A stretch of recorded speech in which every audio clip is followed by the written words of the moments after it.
who flew those bombers, who flew those fighters, who flew those refuelers. Warriors. I want to recognize the sailors on those destroyers, in those subs, on those carriers. Warriors. All of them. I want to recognize our soldiers doing air defense, base defense, QRF, warriors, all of them. Every American involved in this operation performed flawlessly. Ladies and gentlemen, may I present you the following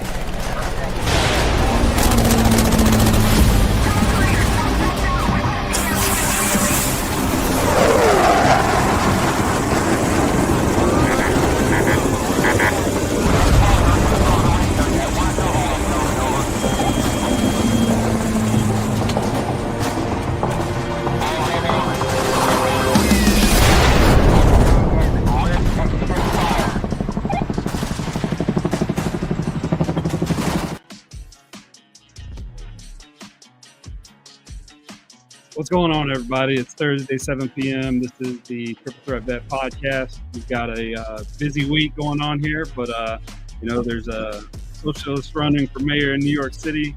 Iran and Israel's got a ceasefire. Ukraine and Russia keep going. Republicans and Democrats are fighting each other. We got weather manipulation going on. Whoopi Goldberg saying it's worse to live here for black people than it is for people in other countries. And we got microchip production in space. Pretty sure there's no more craziness can be, but we're here for you. And let me get you over to Matt because I'm sure he's got some better news for us. I mean, I don't know about better news, but it's Thursday. It's 7. We're here. You're here. And what's up to the fucker CIA Bob? I see in there. Hey, Jin Lee. Hey, Carlos Calzada. You guys are in the house. We appreciate you. Want to give a shout out to everybody that returns every week. Glad you guys could join us. There might be a lot of crazy shit going on in the world, but nothing crazier than the stories we tell you guys. So tune in every week. Check us out, and let's see what's going on with our guy, the hero. Oh shit, what it do, baby? I'm back live in the house. So I just want to touch on Ty's video. Yes, warriors. You know who's not a warrior though? My son. My son is so far from a warrior, it's not even funny. This motherfucker really got under my skin this week using words like battle buddy and what up, Carlos? My boy, I can't wait, bro. I'm so pumped about bro. We're gonna win it all. And if we don't, we're gonna fuck everybody up in the process. So we're gonna figure it out. But so my son went to boot camp. He did a whole 2 weeks. Not classification of the warrior status, right? He did 2 weeks in basic training before he got injured, doing drills, and they processed his ass out. This motherfucker walks around my house acting like he was in the military, telling stories to me like when we were at the DFAC. I was like, you mean the chow hall? He was like, it's called the DFAC, Dad. I'm like, this motherfucker is about to get punched in the face. Like he literally was like me and my battle buddy. I'm like, you're no longer allowed to use the word battle buddy in my house. You did 2 weeks in Army basic training. I don't even think that little motherfucker got through processing days. Like, I don't even know if he got issued uniforms. And he's walking around here like John motherfucking Rambo. Like, I went to his car the other day. He had his little name tag from his Army shit sticked up on his dashboard. I'm like, bro, you are not one of us. Like, if you didn't finish, and this goes out to anybody, if you didn't finish your full tour, like one tour at least, and like get an honorable discharge, you not one of us. Stop talking like you one of us. You did A school and boot camp. Stop talking like that. Stop talking like you're a warrior. Pete Hegseth is not talking to you motherfuckers. He is not. He's not talking to the ones that almost joined, but like needed a waiver and couldn't get in, but they were like, you're not Tactical Timmy, bro. Stop acting like Tactical Timmy. That's all I'm gonna say. That's all I gotta say. I love you. You ain't one of us, motherfucker. You might be one day, but not right yet. You ain't here yet. I got a 214, Dad. You know what you're talking about. You got 214 that says process out because my shoulder hurt. Shut your motherfucking ass up. That's what I want to say to him every day. Did he file for disability? He probably wants. He's probably like googling that shit. Like, how do I get some money from the government for my service? He calls it his. If he calls it his service one more time, or use the word like battle buddy or DFAC or fucking mess hall or any of that shit, I'm just gonna fucking haul off and punch him right square in his throat. Make his fucking teeth, make his damn teeth click. That's what's going to happen. Oh man. He just needs to take the bass out of his voice. Is basically what you're saying. Yeah, I bro. want to stop say walking around like what's you up one to of the us. artist in the room real quick though. Hello there, Becky. Thanks for joining. Love you. Glad you could Becky. join us this today. She's painting a lot of shit, y'all. Painting a lot of stuff. So if you guys want to see cool art, you need to go follow her Instagram, Becky Joe Art. It's got a lot of cool shit on there right now. Very cool. So I figured since usually when I'm bringing guests on, they're Army and we talk Army stuff. But today we are going to bring someone on from my past. I mean, this man was a father figure to not only me, but a lot of the basketball team, a lot of the people that played sports, and all of his friend or his son John Sandlin's friends. So today we're going to talk with Master Chief, retired of course, James Sandlin, and he has a long history of Navy service, and we're going to get into that. But like, from what y'all read from his bio, what do you think? He's a fucking Master Chief, so he's already cool as shit. That's all you need to know. Yeah, bro. At the end of the day, enough said. I mean, yeah. fucking Master Chief. Like, they have video games where they have characters called Master Chief. Like, they don't have no Senior Chief character. They have fucking Master Chief. Like this, that's the pinnacle of an enlisted Navy career. Period. We got to ask him about this picture. 1% Club. The 1% Club. That's some cool outfits from the 70s right there. Yeah, I'm with Jen. Jen's right. Master Chief. I mean, he made Master Chief. Like I told Ty, me and Ty were talking last night. I was like, he made Master Chief back when ships were made of wood and men were made of steel. Like, it was different. Like, these are some real motherfuckers back then. Like, nowadays, I mean, we've seen the pictures of the Master Chiefs that they just pinned. Not so sure if they made of steel. They 92%. They were stealing food from the what is that called? They were stealing food from the defects. From the defact. Yeah. They stole food from the defact like a motherfucker. They was on FEP and they were like, "What do you mean I can't eat? Hold on, I'll be right back. I got to check on my sailors. You better give me some food." I want to know where they found her belt at. Where do you find a belt that big, bro? I'm just curious. I don't even know if you could see the belt though, right? No, I mean, she probably wasn't wearing one. You probably don't have to. You don't need a belt when you got it like that. You know the picture. You mean this? They just taped the buckle on the front of it, Just super glued. I'm gonna glue this to your button to help hold the button in place. Yeah, that's what. How did we bring this thing up again? You know what I mean? Son of a bitch. I figured we'd ask the Master Chief and see if he. Hey, Mike Stroud's in the room checking in. Okay, now. Hey, congrats, Mike, on shipping a kid off to defend their country, my friend. I hope your son does well. I saw a post. He just got promoted. Yeah, but I saw a post that his kid's on the plane. He's going to get it done. So. Oh, no shit. Yeah, that's right. But he just got promoted as well. I mean, he's been in like 7 different branches, so it's about fucking time. Yeah, they might as well call him the Godfather, dude. Dude, for sure. Oh, he was, Ty. This dude was enlisted in the Marine Corps, joined the Coast Guard, joined the Navy. Now he's in the Air Force. Like, he done did it all, bro. That dude's like the Godfather of the military, bro. Yeah, bro. That's the only dude that could walk in and tell everybody in the room they're out of regs because he knows all of them. You know what I mean? Regs. He had to all the branches. Figure out them all. He knows them all for sure. Well, anything else going on? Anything crazy? I mean, there's a lot of crazy. Kind of recap the entire world that's going crazy. Watching some of the things that happened over the last 2 weeks since we've not had a show has been existentially difficult for me because of the way I think about things. But yeah, I'm just glad there's a ceasefire. I'm glad that everyone's talking. So war is hell. We don't want war. We definitely want diplomacy. But I'm very proud of the way the military dude, we talk a lot. Yeah.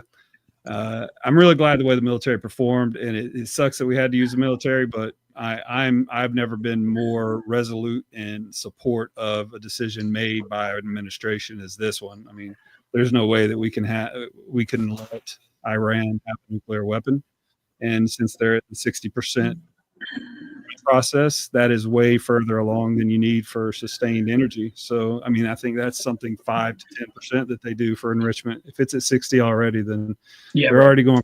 We can't own that. For the last 40 years, they've been the state sponsor of terror in the Middle East for sure and around the world.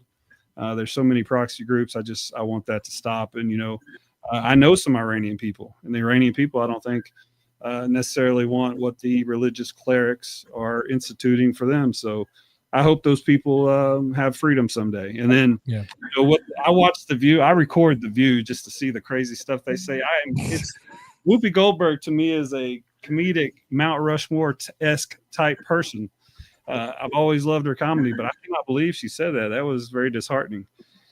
And that's a rundown, man. I don't really want to get into it. There's a lot of shit going on, and I'm glad we can come here and just talk some veteran success stories. But just for the guests that we're tracking, we have opinions, but I think I come here to escape from those opinions because I think about that stuff all the time. I come here to be able to tell some good veteran success stories. So, hey, I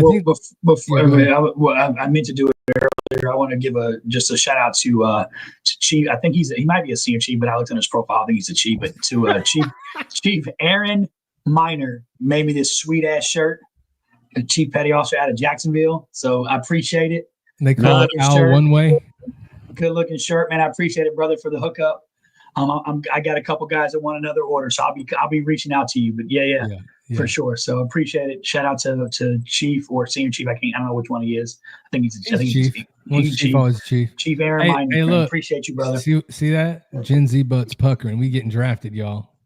By the way, that brings me to a point. Just real quick. All right. If you're on social media and you look up only the shit that you think is interesting that you want to repost about everybody, try to get more than just one fucking opinion that somebody gave you. Why don't you go research shit and have your own opinion? I'm so tired of reading everybody reposting the same post about shit that they read that they think is going down and how this is all crazy. And half the stuff that I see you guys post is all bullshit anyway, if you actually read. I know that's a novel concept to actually read and not watch a TikTok video, but you should probably try to do that every once in a while. It might help you understand a little bit more than that dark room and fucking in your Cheetos mom's you be basement eating all night. Yeah. Fucking Cheetos in your mom's basement. And just so y'all know, too, all you tough guys who are out there talking that shit, too, the recruiting offices they're still open. Every branch is still open. They're still taking applications.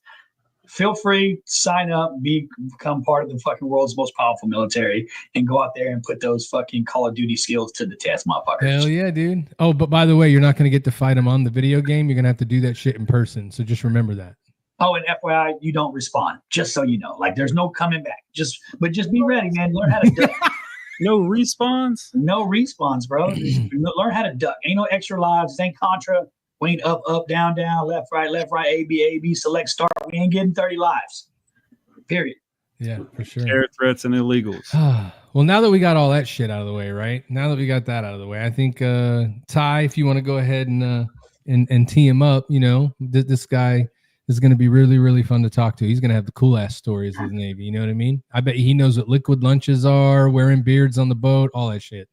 Yeah, I mean, it's like I said from the beginning, it's always fun when we bring Army guys on, but like he is one of those people that influenced me on how to be a better man. When I was in high school, he influenced me, probably to join the military. I don't know if he ever actually said that, but even when I was deploying all those times, he was constantly emailing me from, his BC Lion email address is just seared into my head. And the care that this man, a military family, 2 sons or 3 sons, they really took in a bunch of people. There's a lot of my friends that lived with this family, this military family in Jacksonville, Florida, that had been around the world and had so much wisdom to give to all of us back in the day.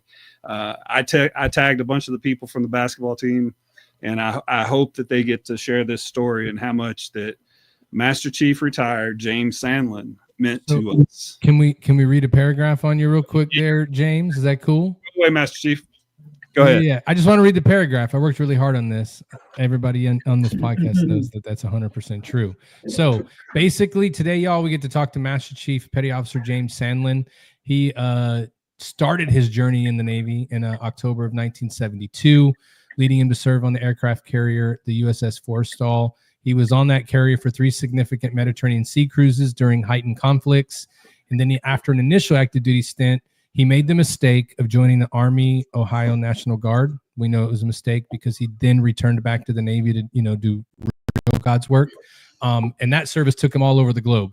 He went to Alaska, Diego Garcia. He did a lot of cryptology work, went to Scotland. He also had a period of instruction in Maine to lead and develop sailors. So he's played crucial roles in the military, involved in Caribbean Sea operations, Southwest Asia ceasefire campaigns. The guy's a legend. He's a Master Chief. He was in the Navy back when, there was some shit to do. So I just wanted to give everybody a little bit of insight to what we're going to be talking about today with this extraordinary gentleman. Just keeping in mind 1972 to 1999.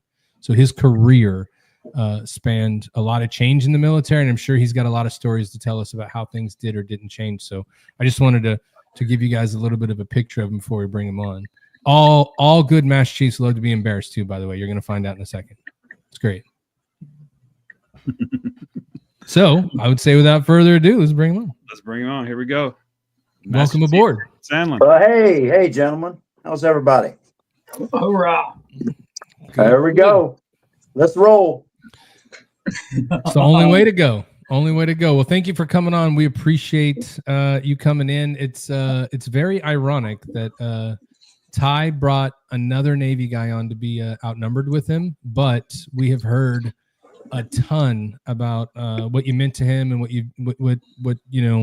it was like to be around you when he's growing up in Jacksonville. So we're excited to talk to you, and we just appreciate you being here. Fantastic. Thank you. Yeah, so we're going to jump right into it. As you say, what we like to do on our podcast, we just gave a little bit of just a synopsis of you and things that you've done in your military career, but we'd like to get to know about you before the military. So if you could tell us a little bit about where you grew up, what it was like in your childhood, what kind of things interested you, and kind of lead yourself up to joining the Navy. Okay. So I was born in Dayton, Ohio, January 21st, 1954. I lived in a little town called Aberdeen, Ohio for a period of time. Then I moved, believe it or not, I'm 71 years old, and I went to a one-room school in Hyden, Kentucky. Ty will tell you kind of where Hyden is. It's down near a place called Hazard, down in southeastern Kentucky. I went to a one-room school there. Then we moved back to this little town in Ohio, right on the Ohio River. Then we moved to Northside Chicago. So every ethnicity known to man, and just a few of us hillbillies was up there as well. And then I came back and graduated from Manchester High School in Manchester, Ohio.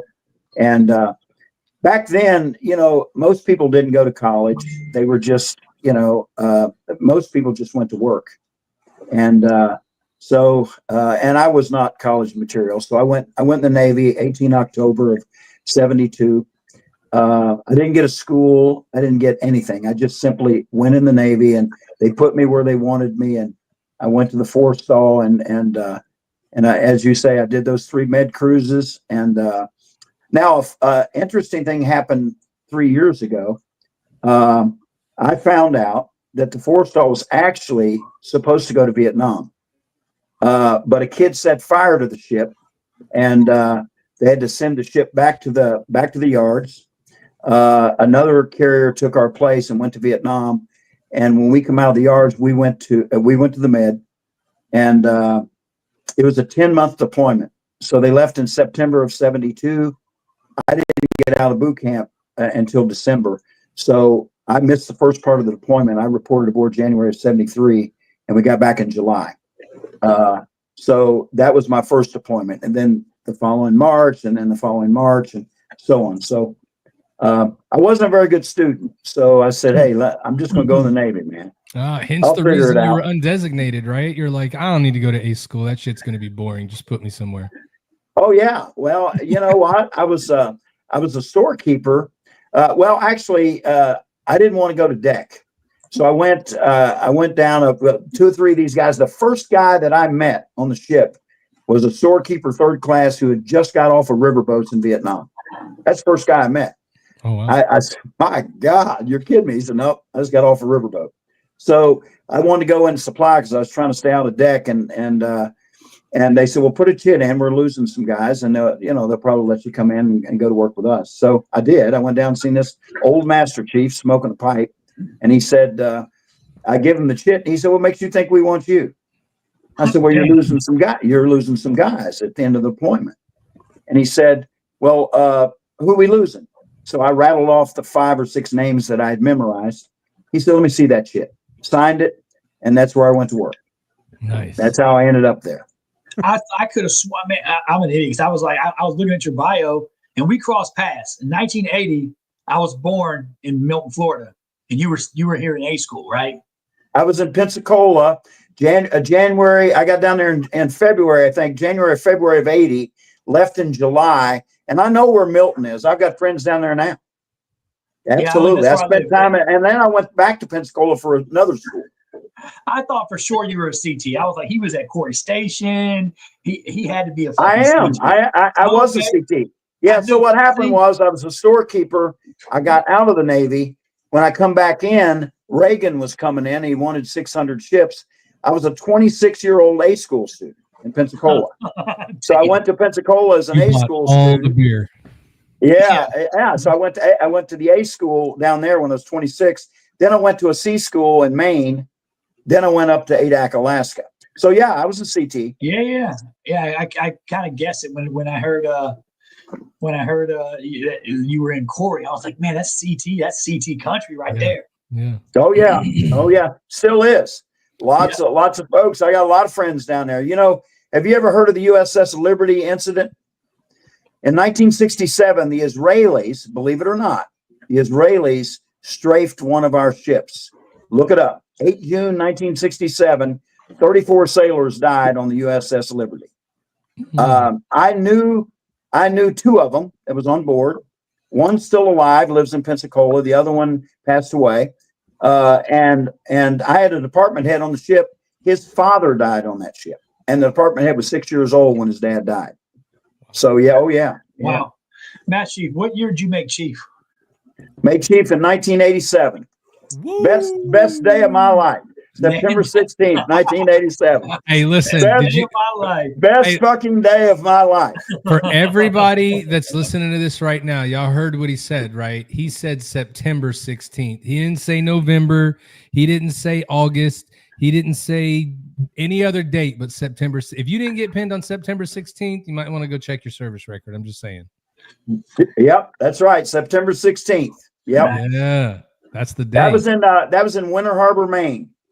So I was unlucky when I made Chief. I got pinned on the 17th because I was stationed in Ohio. Go check your service record, bro. Shut your ass up, motherfucker. But I was stationed in Ohio, and we went through the season. Us active duty guys went through with a ton of reservists from West Virginia and Kentucky and Ohio, and they had to get pinned on like a drill weekend. So it was a weird pinning on a Saturday. It freaking sucked. Hey, I initiated some recruiters. My last tour in Denver, Colorado. Some reservists and some of the CTs as well. Some recruiters.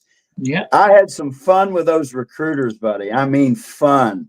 Oh my God! One girl worked at a bank, and she came in for drill weekend for training, and she forgot to take her earrings off. And they were dangling down, and she had her dungarees on. So I'm doing the inspection with her, and I said, "Young lady, where do you work at?" She said, "I work at this bank." And I said, "Nice earrings." And boy, she freaked out. She reached up, grabbed them. One old guy was he was old. He was old. I mean, old for me then. He was like 56 years old, and he said, "I said, how old are you?" He said, "I'm 56, Master Chief." And I said, "Damn, you're almost on Social Security. What the hell?"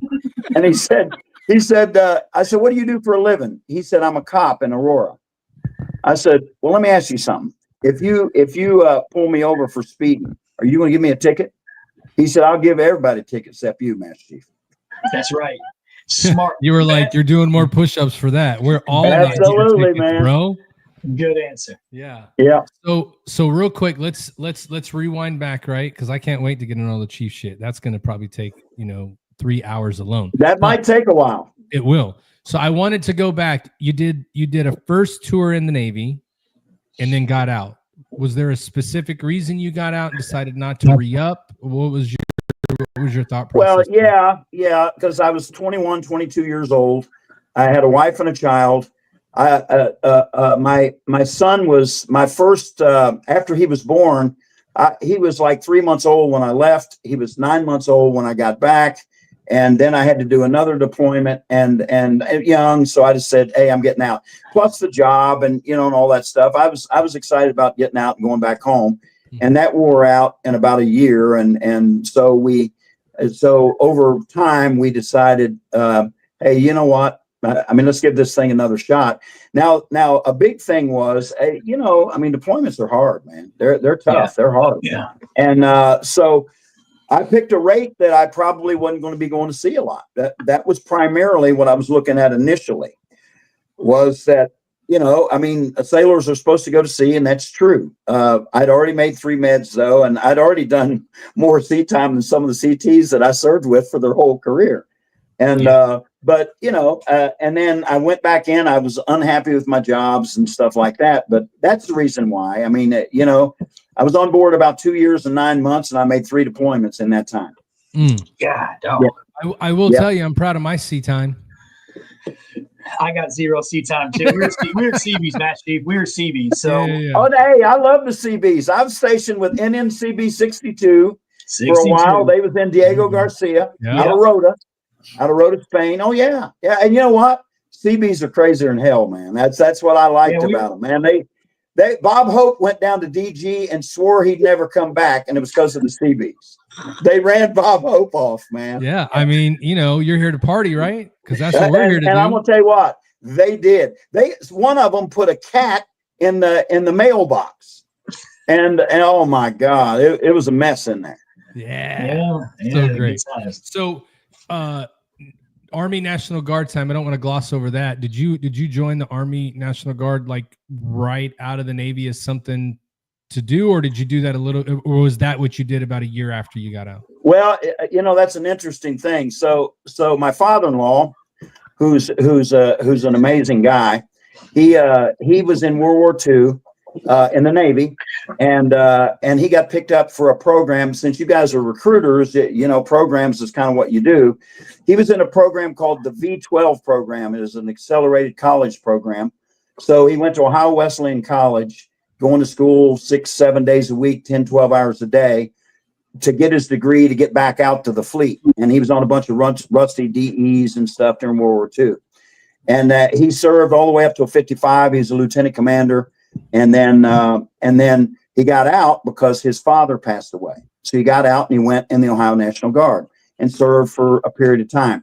So when I got out, he talked to me. He said, look, why don't you join the Guard? It's a part-time job, it'll make a car payment for you. It's just 1 weekend a month and 2 weeks in the summer. And basically, he said, why don't you join? Because it's a part-time job. I said, well, yeah, okay. All right. And the first summer camp I went to, they gave me an M60 to carry. I'm carrying a damn M60. Yeah, it's about 25 pounds, man. Yeah. The 60, yeah, so I carried the M60. Yep. Yep. I qualified on the 60 before they switched to the 240s and the Bravo, the Golfs and Bravos. I was a 60 kid for a little bit. Yeah, that's all. Digging a foxhole for the 60, and you got it on the tripod. Holy crap, man! With an entrenching tool. So I did 3 years of that and said, "Screw that, man! I like 3 hots and a cot, man. I don't like to low crawl the chow." There you go. So you did. How many total years did you have your break in naval service? Well, I went in October of 72. I got out in September of 75. I got a 1 month cruise cut. I went about a year before I joined the Guard. So I was in the Guard from 76 to the end of 79, and I went back in the Navy in January of 80. How easy was it for you to go back in back then? Well, at that time, it was really easy. I mean, I'm telling you, A school, when I was down at A school, there was guys in A school that were now sailors. They was Air Force guys, they was Army guys. These guys had all crossed over to another service. I mean, it was flooded down there with people because, as I say, Reagan wanted a bunch of ships and business was open. So the recruiters had a pretty easy time of it. Oh yeah. Bastards. Yeah. Yeah, but if you listen to any of those recruiters from the 80s, they're like, we had to put 10 people in a month. You don't know what it was like. You're like, yeah, you're full of shit. Anyway, you guys just hang out like every recruiter's ever done. Let's not act like they it was that they hard. had it made. They did. Yeah. So that's what happened. And I went to A school, C school, and then I was an E4 when I was a CTT3 when I got to ADAC in March of 1981. Actually, January of 81. And then I took the March E5 exam and made it. And then later I took the March E6 exam and made it. And then I took the Chiefs exam and made it. There you go. It took me damn 3 times to make 8 though, man. You know what? Me and old Al Hero are in the same damn boat, right? You got all those other ones pretty quick. And then to get to that untrusted even number, it takes a while. You know? Yeah. Well, you know what? Like, And you know what they say. And you know what they say about senior chiefs, about even numbered chiefs. We don't have any friends. Exactly. None. If you're an even numbered chief, you don't have any friends. Yeah. No, I made chief in 2011 and then made senior chief in 2016. So it took me a while too. I was like, damn, I'm never going to. And then, of course, I did, I finished my time and got out and never. If I could have stayed in and maybe made master chief, I doubt it. It was just the rate was locking up. And I was like, I'm fucking over it. And 22 years. Oh, yeah, absolutely. Absolutely. I get it. I get it. When I made 9, they made 2 of us. When I left the Navy, there was 14 CTT Master Chiefs in the world. Yeah, is a hard. That's all there was, 14 of us. And I was 2 of 2, and Dean Stinson was 1 of 2. He got paid right away, and I waited 15 months. Oh, yeah. Nerdy. Hey, I'd rather wait 15 months and get paid than not wait 15 months and not get paid. That's 100% true. I would agree with that. Yeah. So I am just super stingy and very, very just want to know for me. I'm sure Al wants to know, what was it like? So you pick up chief, you said 1989, correct? 87. Pick up chief in 87. Walk us through how many weeks of initiation did you do? About 9.5 weeks. Okay. Now, here's a story to it. I found out I was around a bunch of Airedales because I was in IT school in Millington, Tennessee. I was going through a 1-month instructor training school in Millington. At the end of my 3rd week, I found out I made chief. They had my ass in there with a piece of tape with my name on it in the office within about 40 nanoseconds after they found out. And I'm standing there next to an AZ, a black AZ guy that had made chief that worked there with staff. And they're yelling at us about something. And I looked over to him and I said, hey, man, what are they talking about? He said, I'll tell you later. I said, okay. So later we get together and he said, man, I already have my khakis. There was a bunch of chiefs in an LMET class. They were sitting there working on a project. And he said, I went to the front of the room wearing my khakis. He said, literally a day after they'd made the announcement, after the message came out. And he said, how do I look, boys? And took off running. And he hid, and they looked for him for 2 hours and couldn't find him. So they was pissed, man. They couldn't find him anywhere. See, that's the stories you don't get to tell anymore because, one thing that you remember back then, they say that it was horribly bad, but, you work so long to get to that rank. And the whole point of that is to build that camaraderie and you learn leadership, no doubt. But that stuff, like, how do I look and running off? They're like, this motherfucker. They're probably. I'm telling you, man. I'm telling you, some of my favorite times was the Chief Petty Officer's initiation. Some of my best times. I'll fast forward real quick and tell you a quick one. So my last tour in Denver, Colorado, I was out there. I was a senior enlisted advisor at the Aerospace Data Facility at Buckley Air National Guard Base, and I was the only master chief. And I said, look, boys, I'll be the judge, but I'm not doing the whole damn thing. Somebody else is going to do it for a while. Bring one of them untrusted even numbers in this bitch. Hell yeah. So I was the judge. And of course, I've got this red birthmark in the middle of my forehead. So they had a lot of fun with me with that when I made chief. So I kind of flipped it. I flipped the script. So we had like 7 or 8 slugs out there. And I said, I want you here at 0530. Bring the donuts and coffee. And they said, why? And I said, shut the hell up. I want you here at 0530. So they show up and they didn't know the Chiefs are going to get there at 6. So I told them that I was sick to death of being the only guy with a red dot on my head. And they was going to get theirs that morning. So I pulled out my red Sharpie and I said, you come here. So he drew birthmarks on all of their heads.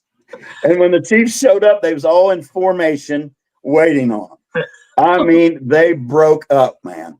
They said, what the hell, man? I said, they're good looking, ain't they? That's the greatest shit ever.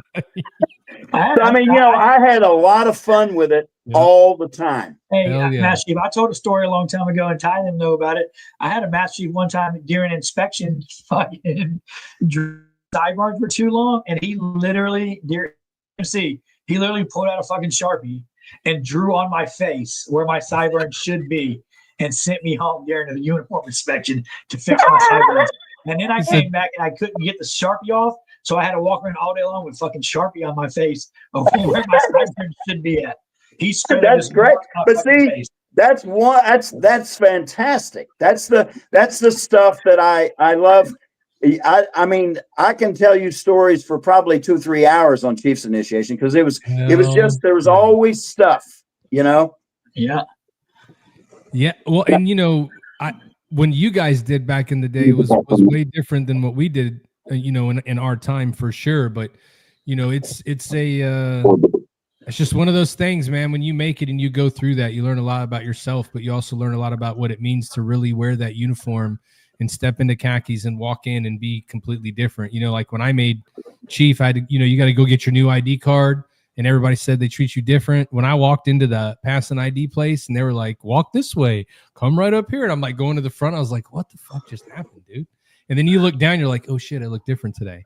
Like it was a real thing. Like when you walk in the room, it's a real deal, buddy. Yeah. It is. I had a couple senior chiefs. They looked at me and they said, hey man, you ever take that uniform off? Seemed like every time they see me, I was wearing it. I said, hell, I try not to, man. I try to wear it as much as I can. Yeah. Hey, let me show you. I don't know if you can see this, Ty. Can you see this here? Oh yeah. Okay, look at what's on the writing. Bastard son of a So it's Gorbachev. Time magazine interview reveals that Jimmy Sandlin is the bastard son of Mikhail Gorbachev. I'm in Maine and I'm walking by the bulletin board and I see that. And I know who the hell did it. The damn chief over on the other side, on the operations side. And I went over and I said, Leeser. He said, oh, I see you found it. I said, man, that's good. That's good. Awesome. Yeah, but see, that's the key. You laughed about it. You're like, this bit, I'm gonna get him back today. Absolutely. Oh, I'm telling you, you know what? That's all kind of part of it. I mean, I had to sing Anchors Away about 3,000 times during the initiation. And they told me I sucked so bad they made me get in the closet and sing it. and then we had this female that made it. She had big old hooters. And one day she said, you think they're taking it easy on me because I'm a female? And I said, no, I don't think so. I said, but you can counterpunch, just counterpunch back. And she said, well, okay. So I'm in a corner multiplying by threes. I've got my nose in the corner multiplying by threes, and then doing them backwards and all that shit. And then they asked her what was wrong with her gig line. And I'm thinking, come on, Kim, give it to him. And she said, I don't know. I can't see my gig line. My tits are too big. I can't see it. and I'm cracking up laughing, man. It was funny. It was. They're like, do you think that's funny? She was like, no, I'm actually kind of serious. They told me that, and I said, oh yeah, that shit's funny. Yeah. Way to go, Kim. I can't see my shoes. I can't see them, man. Dude, that's right. So funny. That's great. Yeah. All right. So, what was it like for you to get out of the Navy? You do a whole career. You go to 99. You span a long time. When it came up time for you to get out, how many total years did you do? I did 22 and a half active, and then I did the 3 years in the Guard. Yeah. So, so military service 25 and a half at that point. Yeah. So I got out in 99. Yeah. So what What made you decide to get out at that point? You know, as a Master Chief, you know, CMC would be on the rack. Yeah, 8 more years if you wanted. Yeah, That's what right. made you decide it was time to transition? Yeah, I could have. Now, okay, so and that's interesting because I looked at my wife and she's sitting right here. She's listening to all this. I looked at her and I said, "What do you think?" I said, "Would you be upset if I got out?" Nope, I'm good with that. She said, "I said, what if I stay in?" She said, "No, I'm good with that. You're not going to get me on that." She said, "Whatever it is you decide to do, that's what we'll do." And to be honest with you, I was staring a Washington D.C. tour in the face. I had considered the CMC program, but I was pretty sure my ass would end up in Earl, New Jersey, and I had no interest in going to Earl, New Jersey. So there's no rhyme or reason as to where you're going to go. And at that time, one of the things that was going on was they was taking guys and making them CMCs in areas that they didn't really know much about. We had a bubblehead CMC on the destroyer. Yeah. It took him a year to spool up to figure out what the community was like. Yeah. For sure. So it was different like that. I mean, you know, that's a kicker. You know, me and Al, you know, we did right at 22 years get out, and there was a lot of time where people would talk, you know, to me, and I'm sure they talked to Al too, because I've been around for those conversations when he was there, like when we were together in New Orleans. Is like, you guys should consider putting in CMC packages, a command senior chief package to be a CMC, and I flat out told him that I'm a CB and a recruiter. I'm not doing it. They're gonna send my ass to a gray thing floating in the water and be like, "Hey y'all, what's general quarters? I don't know what that shit is." And so I would immediately walk in the room. On the starboard side, that's right. But I would have no credibility because I don't know what it's like to do that, you know? So that's a good point you just made of like, that bubblehead was like, what do you mean we got to like shave? This is bullshit. Yeah, you know he really thought like we'd get back from deployment and he would want to do these command picnics and stuff with everybody there. And he couldn't understand why the young guys didn't want to be there. And I said, Master Chief, they want to go get hammered and they don't want the CMC to be there when they do it. Yeah. They don't feel comfortable around more senior guys. They want to go hang with their kind. But I guess on submarines, they do that a lot. I mean, with 150 people under the water, there's only so many places you can go, right? You got to be a tight-knit group under there for sure. Yeah, it is. That's right. Culture. That's right. Yep. So that's kind of why that was one of the reasons I got tired of traveling. I didn't want to go to DC. We were limited in some of the places that I could go, but I considered the CMC program, and then I decided against it. How was your transition, Master Chief? How was the transition out for you? It wasn't easy. Class, all that stuff. Yeah, I was going to ask how was the transition getting out of the service after 22 years? Right. I mean, how was that? How did it work out for you? Okay, so here's the thing. My last duty station, there was about 3,000 people in the building. It was 1.5 million square foot facility, the aerospace data facility there in Aurora. And I was a senior enlisted advisor for the largest directorate, so I probably had 600-700 military folks working for me. And I worked for a Navy captain, and so it was meeting after meeting after meeting. I'd go to 5 or 6 meetings every day. So I got tired of that. And then we had no windows. I got tired of that. I got tired of moving. I kind of wanted to pick where I wanted to go live. I got tired of being told where I had to go live.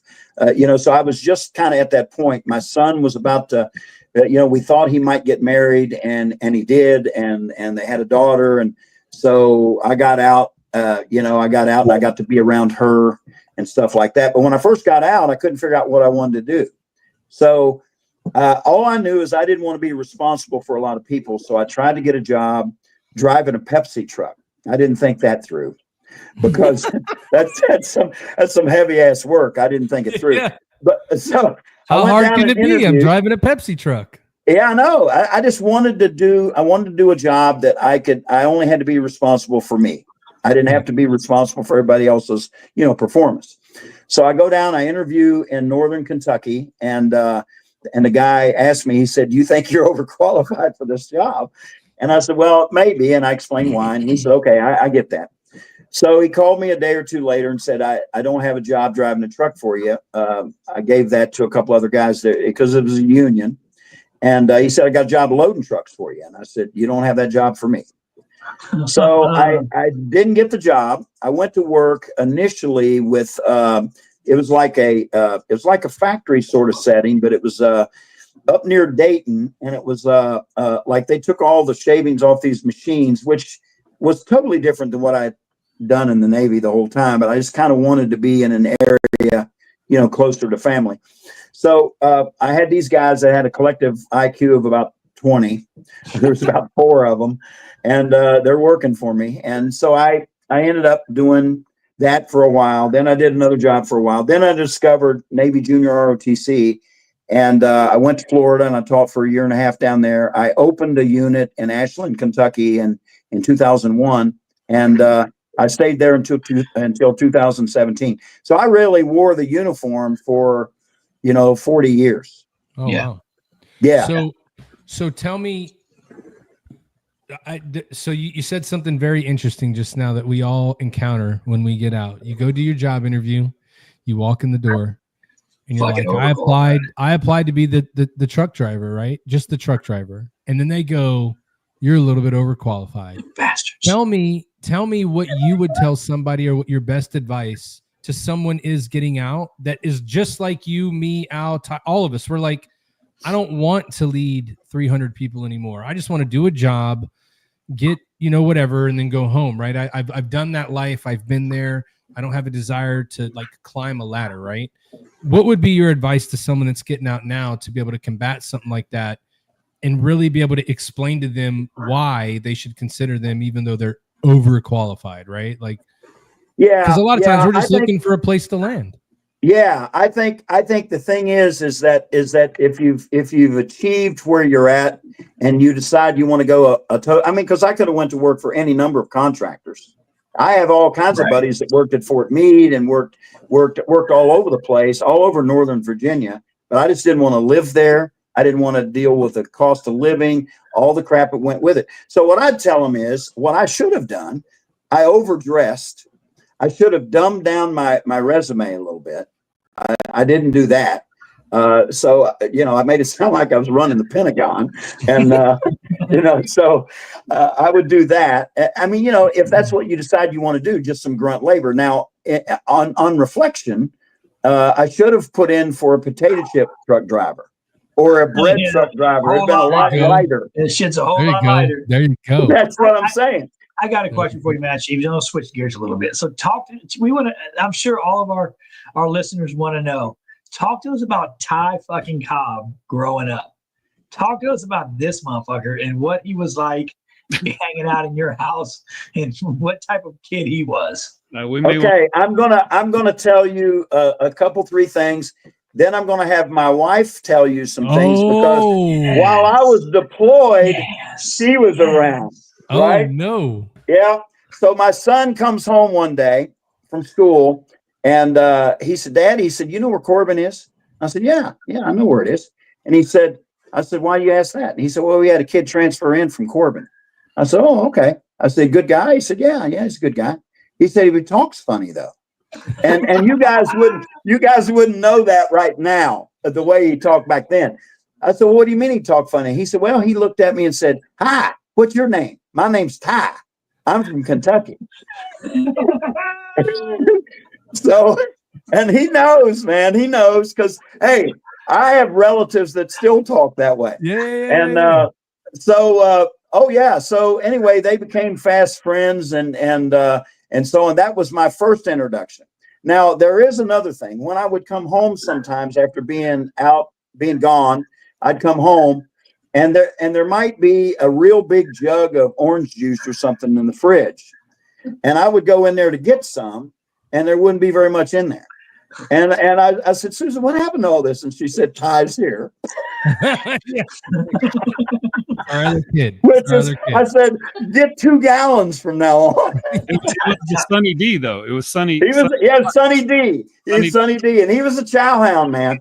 She would have to go but a lot of the boys came over and she'd put on the pay-per-view fights. But I'm going to let her tell you a story or two about about some of the times when I was gone. Now, he was a little older then. This wasn't like initially. This was like a little later. It's after he got Jump in here. comfortable into the Mama situation. Jump in. some stories. All right. I was. Okay. You got to get where they can see you. Oh, we can see you. How you Hello. doing? Hi, hey, Ty. The dog. All Can right. you hear me? Yeah, I can hear you. What Oh, what okay. story do you have? Well, I've got several, but I mean, you just brought so much joy. I don't know. It made the Tell stories. Don't do that. well, no, but I mean, he had to be gone, so you guys helped make the cruise go by faster for me because I'm dealing with you guys wrestling and doing all the crap that you would do. But you like to party. What I do, Mama? What kind of stuff would I do? She said Okay. party. Well, I don't know if you remember passing out in front of the bathroom. Well, you probably don't remember passing out in front of the bathroom, but I got up in the middle of the night to go and found myself laying on the floor inside the bathroom because I fell over you. You were like passed out in front of the door. That was why, and I just kind of flipped over the top of you and fell in. But, Oh my but god. just and you're On all the nightclubs, and me and John would be out rather late. yes. You guys, I remember you would come home, when you were, like the bouncer, and you would come home, you and John, you go out and he'd be with you. I never worried about him if he was with you. And so you guys would come home and you'd be telling me these stories, or John would say, "Oh my gosh, Mom, you wouldn't believe what Ty messed this guy up and he broke his, So he's going on. And I'm looking at you and I'm like, do they know you live here? Do they know where you live? I'm like, I'm going to have all these people rolling up, in the middle of the night. We And, used to have an alarm whenever Master Chief was gone. She had an alarm and she would set it every night. We weren't allowed to leave after that. So That's right, because it sounded like there was a cruiser in the living room. Yeah. If it would go off. Yes. That's so And I funny. remember you guys would have all the kids come over, all the boys. And Jared would do haircuts for the ball team. And in the kitchen, he had like a permanent barber chair in the kitchen of the house. So he would do that. And I don't know if you remember the time we went to Pensacola to watch the team play, and the SWAT team rolled up. Do you remember that, Ty? Oh, when the basketball team was trying to initiate me? Yes. Yeah, I remember. You guys you were wrestling and I'm standing there laughing and all this stuff, and the SWAT team rolls in, and because they thought there was a big fight, and and they looked at me, the cop looked at me, and one of them looked at me and said, one of them's like, is there an adult here? And I said, well, I'm an adult. And he said, no, I'm serious. I need an adult. And I'm like, well, I guess I'm not, So he went and found the coach, I guess because I was laughing when you guys were wrestling and cutting up or something. I don't know. But Good old no. Jacksonville, Florida. Gotta love Jacksonville. Yeah. And then there was the story of the magazine that you put underneath the toilet seat cover, and I was cleaning, and you didn't want me to take that cover off the commode, and I couldn't understand why. And then when I reached in there and I found the Playboy magazine, you're like, oh, was that me? I thought that was Oh yeah. Mhm. yeah, you were Oh, that trying was to me? Yeah, that you was did me. I that. did You it. were I trying did to it. keep that from me. And I said, well, you're a boy and this is what you should be looking at. Hey, she's just happy you wasn't looking at a Playgirl magazine, so it's all good. But we had a lot of fun, though. Oh my goodness. I didn't lose too much hair. Oh, That's God, awesome. I love it. That is What awesome. does this picture right here mean to you, Master Chief? Oh, look at that. That means a whole lot. That's that I re-enlisted. I think that was in 1992 on board the Spruance, and there you are in your UK hat, and my son John in his Ohio State hat, and let me move this up there. And I'll tell you why it was big. It was big because I don't think it was. Yeah, it was our 19th wedding anniversary when I re-enlisted. Susan's father came down and actually re-enlisted me on the ship, and you guys was there as well, and so we got all kinds of pictures like that. Though you're in the driveway and we're playing basketball, and in the house, and like all over the place. So I just got to know though. Hey, you know why? You know what I did there on that re-enlistment was I little did I know what the political situation would be the way it is now. I used to be really upset with Bill Clinton, I might take him all day long right now because at least he was practical and you know, he was pragmatic. But I wanted to reenlist real fast and make sure I had my time in but while he was the president because I wanted to make sure that I could retire. That's why I did it. Yeah. So I have a very important question. This question is super, super important. I gotta know how the Master Chief and all his mentorship capability and skills did not ensure that Ty joined the Navy. Well, I will tell you that, frankly, I'm surprised he joined the Army because he didn't do that initially. He was doing some stuff and working and doing some things. And to be honest with you, my youngest son didn't join the Navy either. Oh.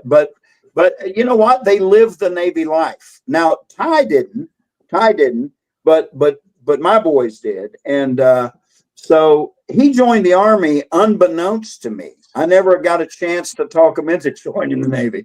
He joined the Army, and I found out after the fact. So Ty was smart. Ty went and joined before you could find out because he knew he was going to get talked out of that shit. Yeah, I would have talked to him. I would have. Yeah, I absolutely would. Ty But it walked in worked there out. like, It "Who's a worked big out guy? okay. He's But ready to have a Army." I used to tell my high school kids all the time. I said, "Look, if you want to be in the sand, wear green. Go there. If you want to see the world, go." But you know, and a lot of them did. A lot of them went in the Army, and a lot of them deployed. I mean, I had all kinds of guys that did. I mean, from my students, you know, I had one student that went to Iraq, and he had a Humvee rollover on him. He was in the Marines, and he works at the VA up in Huntington, West Virginia now. Yeah. So I had several students that joined. And I still stay. I got two right now that are twins. One's a boatswain's mate first class, and the other one's a gunner's mate first class. Both of them warfare qualified. They're killing it. I mean, they're going to make chief. They're going to do really well. They've been in 10 years, and they're both E6s. That's Nice. awesome. So how many people have asked you to come to their pinning ceremonies over the years? You know, not as many as you might expect. Oh, really? Yeah, but largely because like the CTs that I served with, I was out of their community for quite some time. So I left Winter Harbor in 1990. I didn't go back to being around strictly CTs until 1997. Wow. Yeah. I went aboard a ship and I did my time on the Spruance, and then I left the ship, and believe it or not, I was a drug and alcohol counselor for 3 years. I was trying to stay in Jacksonville, and the only way I could do that was I was stationed there at the Naval Air Station for 3 years. I lived in Mayport and drove over to NAS. And so I was a level 3 drug and alcohol counselor. So I was away from the community. My dad drank a lot. I think he went to Jack a couple of times. We were stationed in We were in Jacksonville the same time you were there. My dad was an aviation guy. Well, you know what used to be across from where the level 3 facility was. It used to be, and it wasn't when I was there, but before that. Ironically, the package store was right across the street. Yeah, that's how we do it. Was right across the street. That's how you know you've gotten over your demons. We made you go to level 3, right. And then you walk out the door and everybody's going, "You think he's going to take the bait?" That's what it was. It was just to make sure you was set up. You know. That's right. You was rehabilitated. That's all they were. I did 3 years there, and that's when I went to Denver, and I only did 2 years in Denver because I don't know if you've ever, I struggled a little bit around the Air Force. It was all service, and I mean, I had, it was just different. The culture is different. I did 2 years. I told my Navy captain, I said, "Captain, I think I'm going to retire." He said, "Master Chief, you got another year." I said, "Sir, I can't take 2 more weeks." And he said, "What's going on?" So I told him, and he said, "Oh God."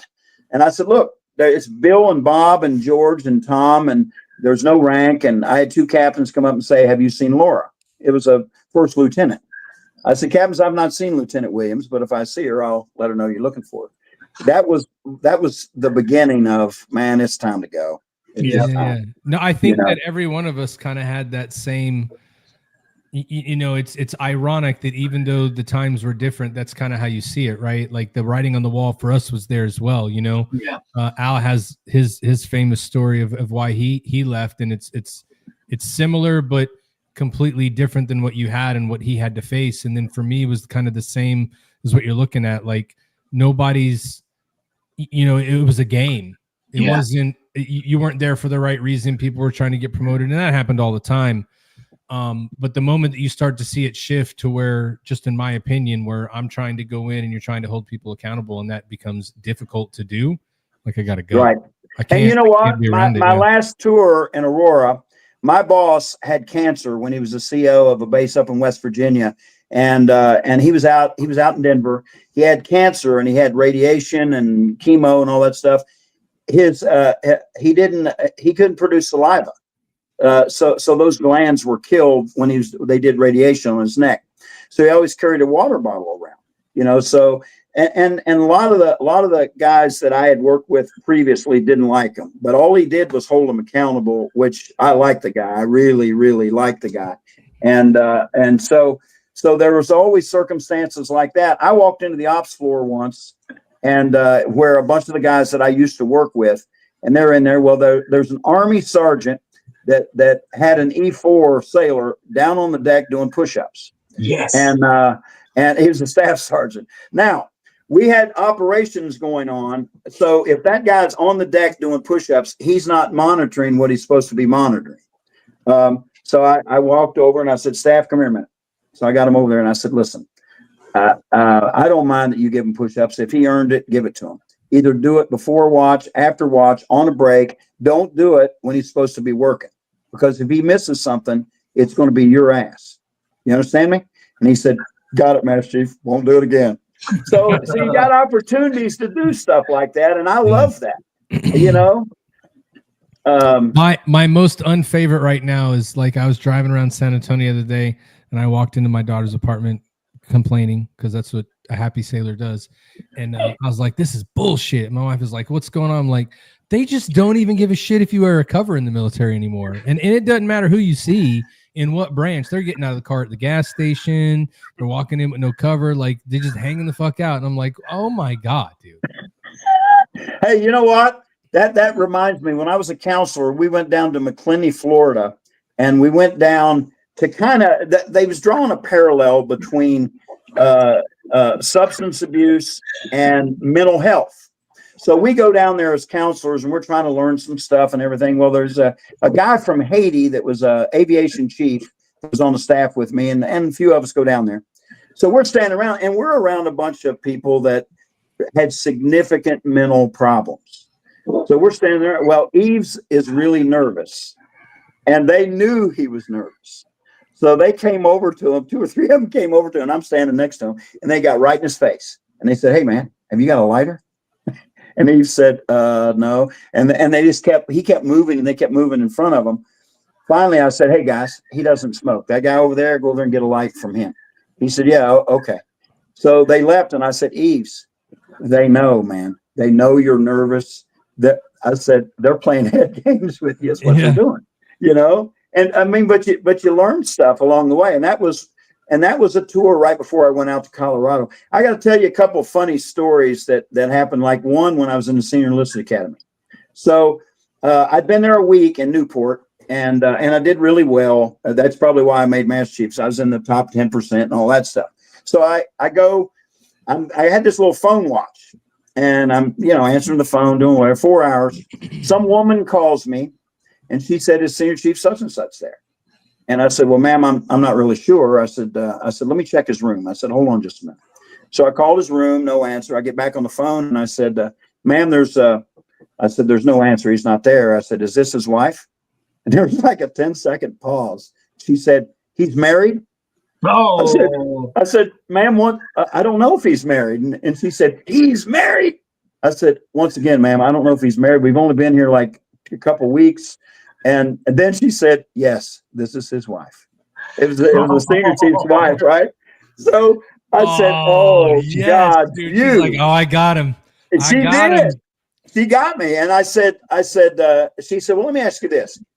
10 minutes from now, if I was to call you with the same scenario, what would you do? I said, well, I'd say, to whom should I say is calling, of course. And she starts laughing. And I said, look, are you coming to the graduation? She said, I'll be there. And I said, well, I look forward to meeting you. And when I get off watch, I'm going to go and find him. And so I go to him and I said, hey, man, your wife called. He said, so what? Everything okay? And I said, yeah, everything's fine. I said, let me tell you what happened. I told him, he said, I'm sorry, man. That's just how she is. I said, no, man, it's okay. She taught me a lesson. Yep. Yeah. Hey, Ty, I see the fire around there. So you must be getting ready to put me on the hot seat. Oh, Oh, look at that. Yeah, All- I'm all going to be good on the masterpiece hot come seat. prepared. Yeah. Yeah. I do. All right. I don't know if I'm ready. Oh, we changed hats and everything. Oh yeah. I was gonna wear glasses, but I'm getting so old. I might have to start wearing readers when I do this. Hand me that. I'll put that in and have a little fun with it. What you got? Hey, Oh. Ty, this is my hot seat hat. Very nice. Very nice. All right. All right, this is the hot seat. So I'm going to ask you about 10 questions, and it's just to have our audience get to know you a little better. This hot seat's probably going to be unlike the other hot seats we've done because, as we've kind of revealed during the podcast here, you were a major influence in my life. You know, a father figure, and then someone that I relied on to give me mentorship when I was serving in the Army, and I think you were ROTC at the time. So, yeah, I really enjoyed this. So, I've never really sat back and watched the guys get as excited unless they're talking to like the Don Masseys. So whenever we have a Master Chief or Sergeant Major on here, thank you for imparting your knowledge. So let's get on with the hot seat here. We'll start out with an easy one. What's your favorite movie? Field of Dreams. Why? I love the part with Kevin Costner and his dad at the very end. I just about lose it every time I watch it. Yeah. Where he says, you want to have a catch? You want to have a catch. That's right. Exactly. I love it. Yeah. All right. What's more important, loyalty or respect? I think loyalty. I think loyalty is because I don't think you get respect without it. All right. Very nice. All right. Here's where the questions are going to get a little bit different. So I know that you're a huge Reds fan. So I'm going to ask you for your all-time starting lineup. Who is the starting catcher? Johnny Bench. There you go. All right. Who is the starting pitcher? Probably Don Gullett. Okay, nice. First base? Tony Perez. Second base? Joe Morgan. Short? This is a hard one. Most people would say Barry Larkin, and I think I'm going to go ahead and go with Barry Larkin, but I love Davey Concepcion. Oh, okay. I was not expecting Barry Larkin. I thought you would say Concepcion. I thought I could, but I think Larkin was a better player. Okay. Third base? Pete Rose. Okay. Center? Veda Pinson. Okay. Have you ever heard of Veda Pinson? Oh, I don't know that name. Yeah, Veda Pinson was terrific. He played on the 61 Reds with Frank Robinson. He was terrific. All right. Left So field? look him up, Veda Pinson. Oh, definitely. Left field? Left, George Foster. And right. Probably Ken Griffey, Sr. Very nice. And, of course, who would your manager be? Sparky. Nice. Very good. All right. What is the most unique place on Earth that you've ever visited? I think Athens, Greece. Okay. What was so special about Athens? Well, it's the old buildings and the Acropolis, and it really wasn't necessarily special. It was just unique. It was just different because think of the history of Athens, Greece. As old of a place as it is, that's the most unique place that I've been. Maybe not my favorite, but definitely unique. Gotcha. All right. Here's where it's going to get very personal. Who is the greatest Kentucky basketball player of all time? The greatest Kentucky basketball player of all time. There's so many good ones. I'm going to go with Dan Issel. Oh, good answer. Good answer. Mhm. Can't agree with that one. All right. Do me a favor and describe your leadership style in a few words. In a few words. Okay. If I'll tell you what, I'll be as understanding as I need to be as long as you're doing what you're supposed to do. If you're not doing what you're supposed to do, then there, there's going to be some issues. As I've told sailors before, if you work hard and you do a good job for me, I'll take care of you. If you're not doing a good job, I'll take care of you. Exactly. All right. What is the daily habit that has affected your life in the most positive way? Drinking water. Yeah, I know. I had to have some water. Well, you know what? Lately, I'll say this, and it's going to surprise you a little bit because when you get older, your priorities shift a little bit. So you say the thing that's kind of changed my life on a daily basis that I do, I would say the rosary every day. And that, I know that's a surprising answer, but I'm telling you what, man, you get older and you start to refocus a little bit. Yeah, no doubt. Nice, good answer. I appreciate that. All right, 2 more questions. 1, name the all-time starting Fletcher basketball team. Oh my! All right, let's see. Well, it probably would have been when you was playing there. Probably. Now you didn't start, but you was ready to go play. I was on. So I would say it was Jeremy Hyatt. It was Andre Cooper. It was Tony Dingle. It was James Harper, and it was Eric Black. Okay, Eric Black. That's the ones that I remember. Josh graduated with Andre and them, and John was younger. He was on the JV with Raheem and that whole bunch. But that team was, my gosh, that was a good team. Yeah, absolutely. All right, who is the greatest basketball player of all time? Oh yeah. Here we go. So you're bring me back up there real quick, Matt, before you answer, Matt. Too. Put us both there. Okay. Gotcha. So the greatest basketball player of all time. Is that what you said? Yeah. Most of the time we ask, is it this person or this person? But for you and the encyclopedia that I know you are with sports, you have an answer that I think is probably going to be different than anybody else has ever said. So Master Chief Sandlin, who is the greatest basketball player of all time? Most people would say Michael Jordan, and I get that, and I understand that. I like Larry Bird a whole lot, but this is probably going to surprise people. But I think for me, at least a guy my age, Oscar Robertson. Mr. Triple Double himself. Yeah, that's right. The Big O. There you go. Can't go wrong with Oscar.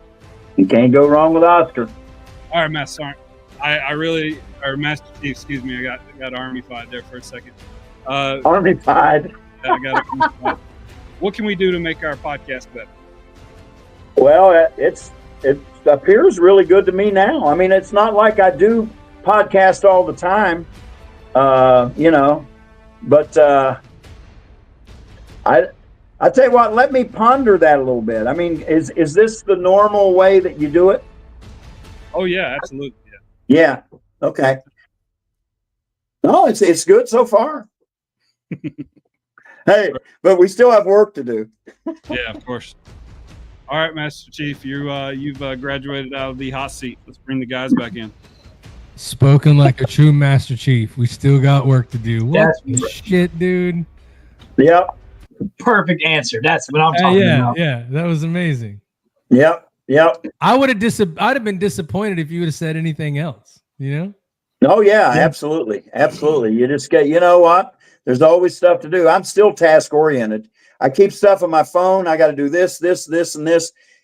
Back in the day, I had a day timer, and some of my guys on the ship, I laid it down in outboard, and they hit it. And I was looking all over for it. And I went up to the space, and I said, I come back and I said, tell you what, guys, you got 5 minutes.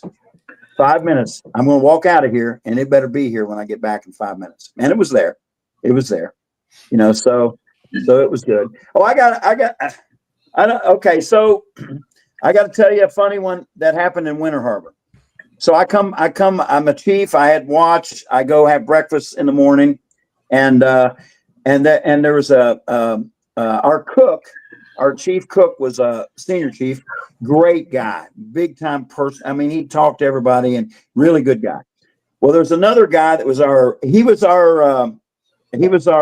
career counselor. He was an A branch chief, and Dan called him Dr. Doom because he was just negative all the time. So he called him Doom. So I go down to get breakfast. Yeah, I go down to get breakfast, and I'm having breakfast, and Dan looks at me and he said, "Hey, Jim, did I tell you what Doom did last night?" Now, Doom's sitting there. He didn't say anything. Dan's telling me the story. So he said, yeah, Doom, he said he had to get a hold of one of them CTM, the maintenance guys of yours, to go to the building. And he said, you know this guy? There's a CTM one. His name is Hoare. I said, yeah, CTM one, Gary Hoare. And he said, yeah, that guy. He said, well, he got his phone number at the quarterdeck, and he called the number to get the guy to go out there, and a woman answered, and he had the wrong number. And this is what he said. He said, is this the horror residence? He said, and the woman said, what? He said, is this the horror residence? So he did it again, and she said, no, it is not. She hung up, and I said, Doom, all you had to do is say, is Gary there, man? But I mean, funny stuff like that happened a lot. Hey, Ty, you remember the story I told you about the forestall? Yeah, the first general quarters. Yeah, well, the first general quarters was one too, but no, this was one. So the forestall was set on fire by the sailor I was telling you about, and he went to prison. He went to Leavenworth, but he set fire to the ship. So I reported aboard in January of 73, and we're sitting around a big table. It must have been 12, 15 of us, all of us checking in, and they just came to us. So this officer comes in, and he said, now I'm going to ask you gentlemen 2 questions. I'm going to go around the table and ask you the first one, go around the table and ask the second one. He said, let's start with you, young man. This guy was sitting there, and he said, young man, you plan on setting fire to the ship, yes or no? So the guy answered, and he did the same thing all the way around. Then he said, you plan on blowing up the ship, yes or no? And everybody answered. Well, he got to this one guy, and they asked him, and he said, well, you know, I've never really thought about it. And they said, you wait right here. They went and got the XO, brought him, yanked him out of there. And later I said, Squires, what happened, man? He said, they told me they was going to watch me for 6 months, man. And I said, man, the right answer is no, man. And he said, but I hadn't thought about it. And I said, too honest. Yeah. They're like, wait, what do you mean you haven't? Are you thinking about it right now? He said, I hadn't thought about it. Go get that dude and bring him in here. Yeah. Absolutely. Now, awesome. Ty, you mentioned GQ. My first real general quarters was on the forestall. There was a fire down by one of the bomb storerooms. You talk about incentive. I mean, everybody was motivated. So we get down there and we get it all squared away and stuff. And we had a little, he was the fire marshal on the ship. He was an E6. Every time he'd go on Liberty, he'd wear pants too short, wear white socks, wear his Oxford shoes. We all thought he was kind of a doofus. And I did too, until that day. And then he was just about the coolest sailor on the ship. I thought, man, this guy, I mean, he was good. He was yelling at ensigns to get him, canisters for his OBA. And I mean, he was on it. So he was my personal hero the rest of the time I was on there because he was really good. That's awesome. Well, I will tell you what. I'm sure you have a lot more Thai stories. We'll get those from you 100%. Yep. It was a pleasure to talk to you about your service. I always love talking to a fellow chief. It is it's a wild ride, especially when you get to talk to someone who served in the time that you did, where it was a different world back then, and you can really definitely see the difference in service and camaraderie as opposed to just I need to get there, if that makes sense, right? You had fun Yeah. with there was a learning, moment to be had, but don't ever overshadow that. If you're not having fun, you're not doing it the right way. Like, Now, did you go through what? Did you do the CPO 365 or No, whatever it's called? I went Okay. through initiation, but it was still not like it was for you in the 80s. I went through and I was 2006. So I Right. mean, I was class 112. So Right. it's still, I mean, it was a little bit different there than it would have been, but we still heard stories from guys on what it was like back then, and Oh my we had our gosh, I'm moments. telling Our Yeah. class got talked to by NCIS, and I don't think they really factored in that they were going to call the recruiters in to talk, because they really thought the recruiters had a lot against the JRB guys, right? Like we were going to drop dimes on them because they hated us, but we really were honest, and they were asking us a whole bunch of shit, and we were like, I don't even know what that is. I wouldn't even here for that. And they were like, shit, we asked the wrong dudes to come here, because we were like, you got to go make your goal. Like you can't, be around. So we were never there. So all this stuff that there was accusations of, they're asking us questions, and we were like, I don't even know what you're talking about. They're like, these guys are obviously the best liars, recruiters, or we really don't know what's going on, Yeah. And you know what? You can't, I mean, when you try to compare those things, I'll tell you, in the early days, we made so little money. It was kind of a wink, wink, nod, nod when guys would take some extra days, like when you transfer. So they would do things like people would fly and say they drove. So they would pick up an extra 5 or 6 days of travel and proceed time. Yeah. And the pay was so paltry that, lots of senior people did that. So in 83, when I had come back in, I was getting ready to go to DG, they really started cracking down on it. And I told a chief petty officer friend of mine, not to do what he was planning to do. And he did do it. He flew and then said he drove. Well, one day, and Diego Garcia in 83, my Divo came in and he said, hey, NIS wants to talk to you. So, he ended up talking to me, and they were claiming that all of us that left ADAC, we were all suspected of filing fraudulent travel claims. I didn't. I mean, I flew into Seattle and I drove from Seattle all the way back here. And but the chief did, and he got caught, and he got a letter of reprimand. He never made senior chief. It ruined him. And all he had to do was just claim it right. Yep. But he didn't. It's the small things that get you. It is. They catch criminals on some dumb shit. Like you do the most elaborate heist, get everything perfect, but you forgot that your phone wasn't on silent. You know what I mean? Or you butt dialed somebody in the middle of it. Yeah. Yeah. That's true. Just leave your phone in the car, dude. You don't need it for the robbery. You know what I mean?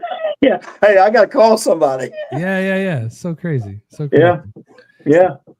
Well, again, I appreciate you coming on, man. It was a pleasure to learn about you. It was a pleasure to hear stories of Ty. I didn't realize that you were so wild at everybody else's house. That's pretty cool. But like with everybody else that we talk about, James, you are you're part of the family now. You ever want to come back on, you let us know. If you ever got stories to tell, or you want to come on and tell us more of the entertaining things that you did in your career, we're more than happy to bring you back on and talk to you.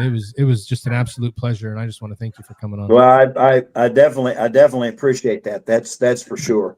You can't serve as long as we did and not accumulate stories.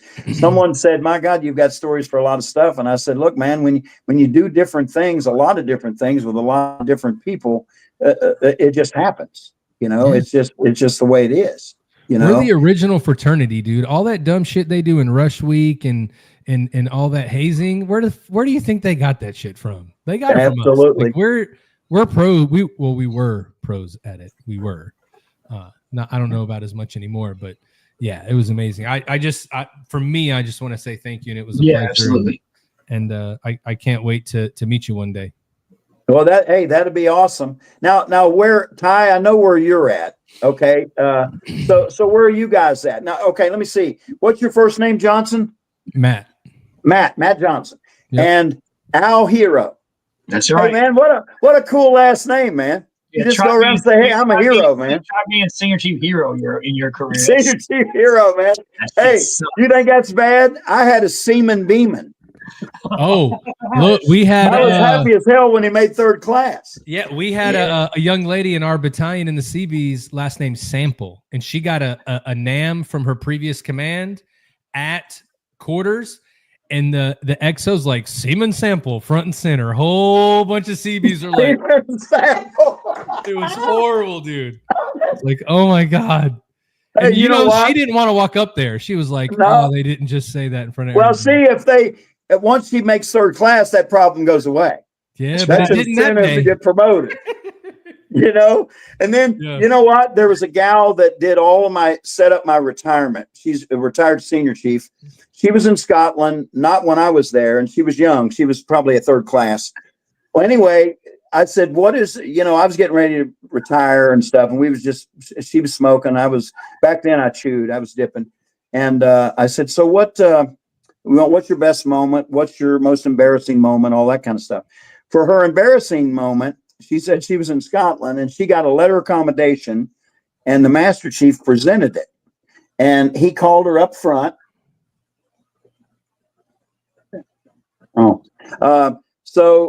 Anyway, he said, or she said, he called me up there and he was saying some good things about me. And then suddenly he looked out and he said, "She's the finest split tail sailor I've ever seen."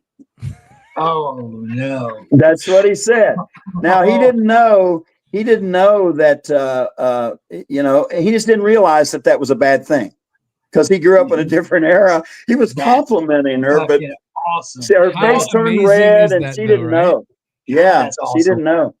Hey, one of the things I want to point out is that over all the years and stuff, Susan gave up a whole bunch for me to be able to do a lot of the things that I did. She didn't really pursue a career per se.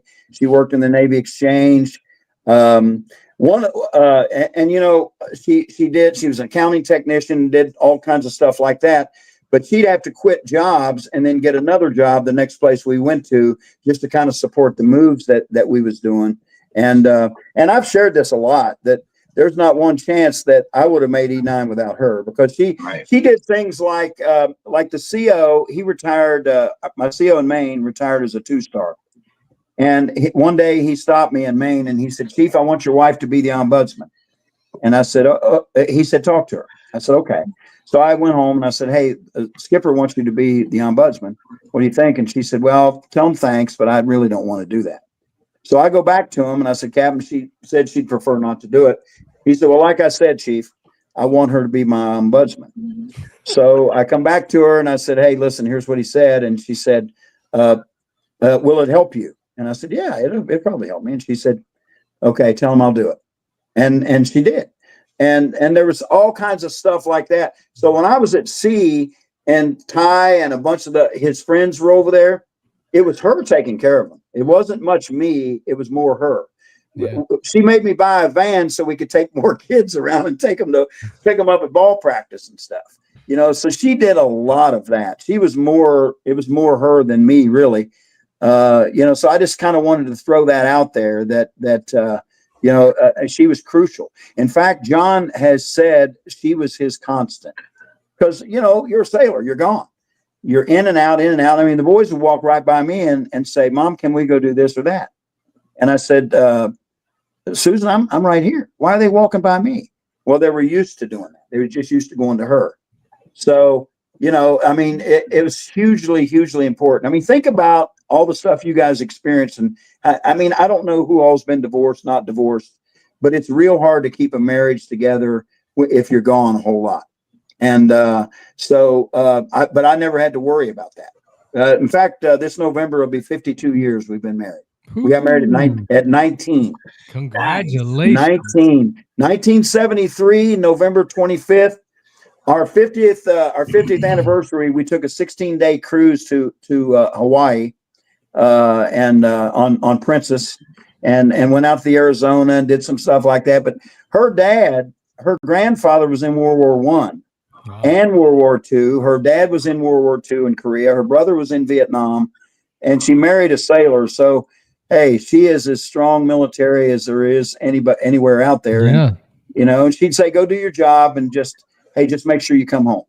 Hey, Master, I was married twice to the same woman. So no, you're still married. Yeah, I married the same woman twice, and we're still married. Don't say I was. I was y'all like, getting divorced again? Had a short break in service. I went to the marriage reserves for a little bit. Went to the marriage National Guard for a short stint, and then came back on active duty. You know what I'm saying? So yeah. Well, yeah, and it's what it's tough now, Ty. I don't know. I mean, you saw all the times that I was gone, and it wasn't like terrible. It wasn't like when I compare what I did with what you did, it's not even close with what you dealt with. I was gone a lot, but it wasn't like what you did. Because I had shore duty virtually all the time. I mean, when I went to ADAC, took my family. I went to DG, I couldn't. I spent a year down there. I went to Etzel, I had my family there for 3 years. I went to Winter Harbor, I had my family there for 3 years. I didn't have to deploy. I didn't have to go anywhere. Then when I made chief there, and I decided, you know what? If I want to go any further, I need to go back to sea. So that's when I went to outboard, and I went aboard the Spruance and did that tour. Made 8 within the first year out there, and made 9 the first year after I left there. But I used to tell my guys all the time, I said, guys, look, being out here is not enough. A lot of guys thought I'll just rest on my laurels. I'm at sea. These other guys aren't. I'll get promoted. They won't.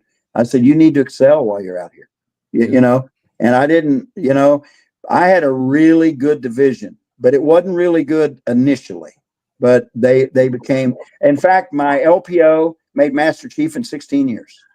Nice. I had another LPO that made warrant. He's a retired CW04.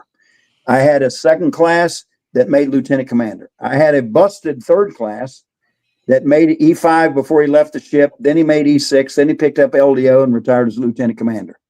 That's the part that I feel the best about, is I impacted a lot of those guys' lives. And the one guy that made lieutenant commander, he was going to get out of the Navy, him and another guy. One guy was the Comnav Second Crew Sailor of the Year and was up for Shore Sailor of the Year. Okay. So he was a redneck from Paw Paw, West Virginia, one of my favorite sailors. And he told me, he had made it and this and that. And I said, all right, Kern Dog, you're going to be interviewed by the CNO and by MCPON.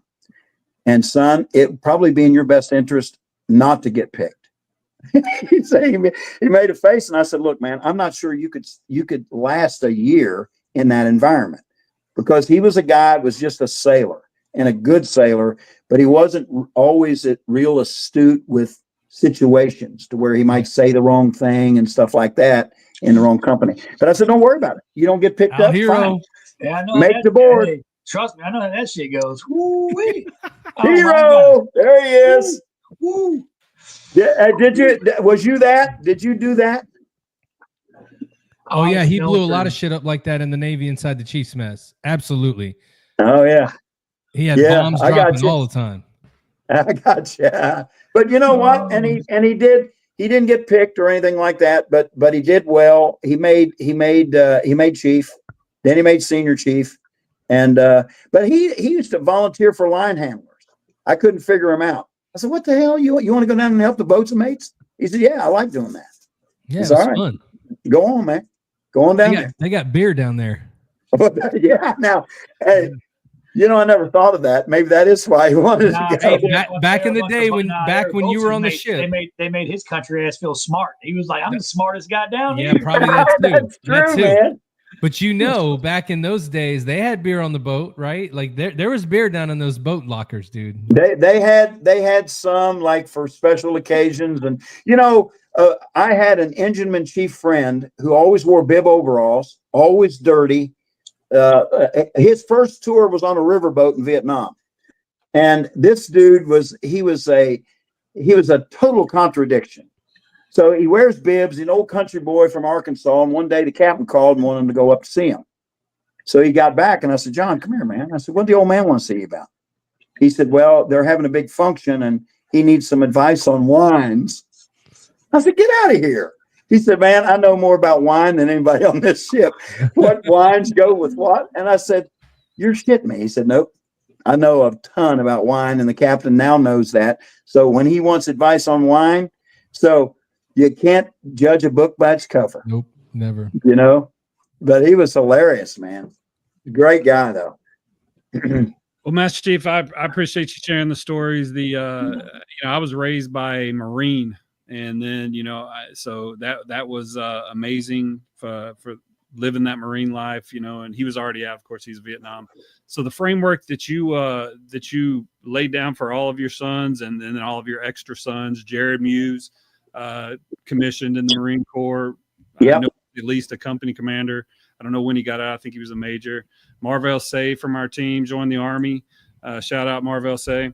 And myself, and you and Susan, Mama Susan, were always there to impart knowledge, take us places, and really do what we try to do when we're deployed. That was the framework. This is how this is supposed to happen. This person takes care of this. The kids are going to be okay. So hearing your stories of how this person got promoted, how that person got promoted, that's how you see real leadership. All of the people that you were in charge of ended up fucking getting promoted as well. Oh yeah. That, and the one guy, I had an A brancher that made lieutenant commander. He was a second class. His last name was Page. I called him Satchel. I called him Satchel Page. And he said, who is that? And I said, it's an old pitcher, man. Look it up. And so he came back. He said, God, he is old, isn't he? I said, yeah. But I tried to have fun with him as well. I tried to teach the junior officers as well, because that's one of our jobs. And I remember Jared well. He did all the haircuts and he made gunny. And then after he made gunny, he got a commission. And then I didn't know Say went in the Army. I didn't know that. But was there any other of the guys that joined, or do you know?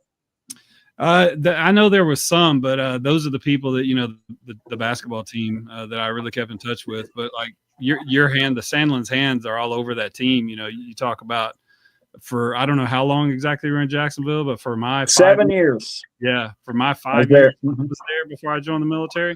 Like I knew where you could get knowledge from. I knew where if I needed to know how to do something, whether it be sports, anything with the military or anything with family, I knew who to come to. So. Oh yeah.